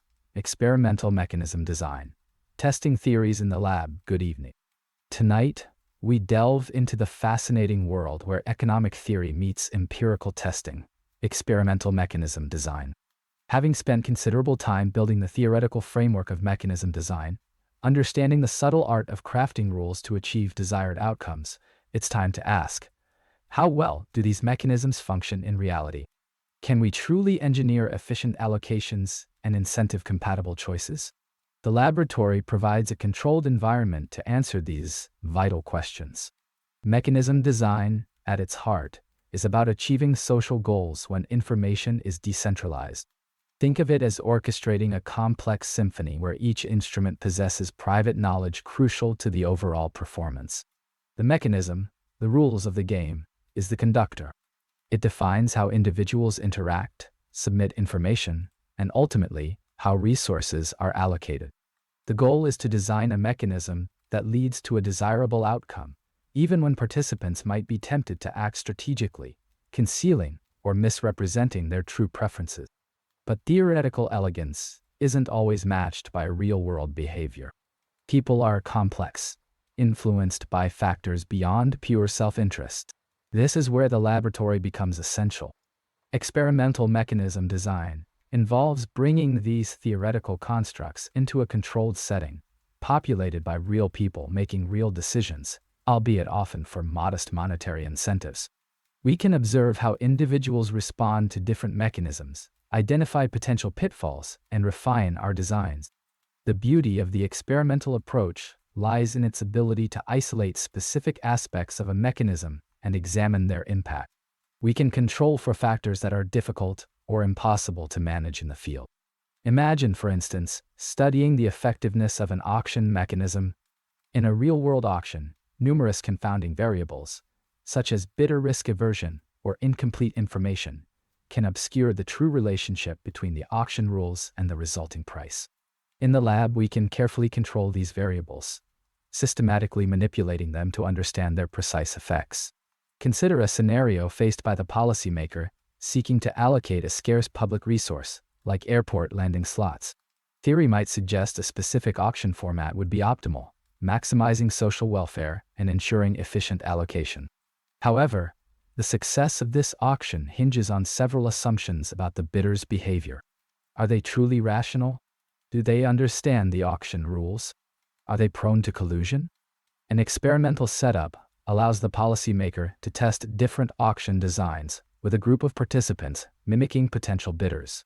The experiment can reveal whether the theoretically optimal auction performs as expected, or if behavioral biases and strategic interactions lead to unintended consequences. One recurring finding in experimental mechanism design is that people often deviate from the predictions of purely rational models.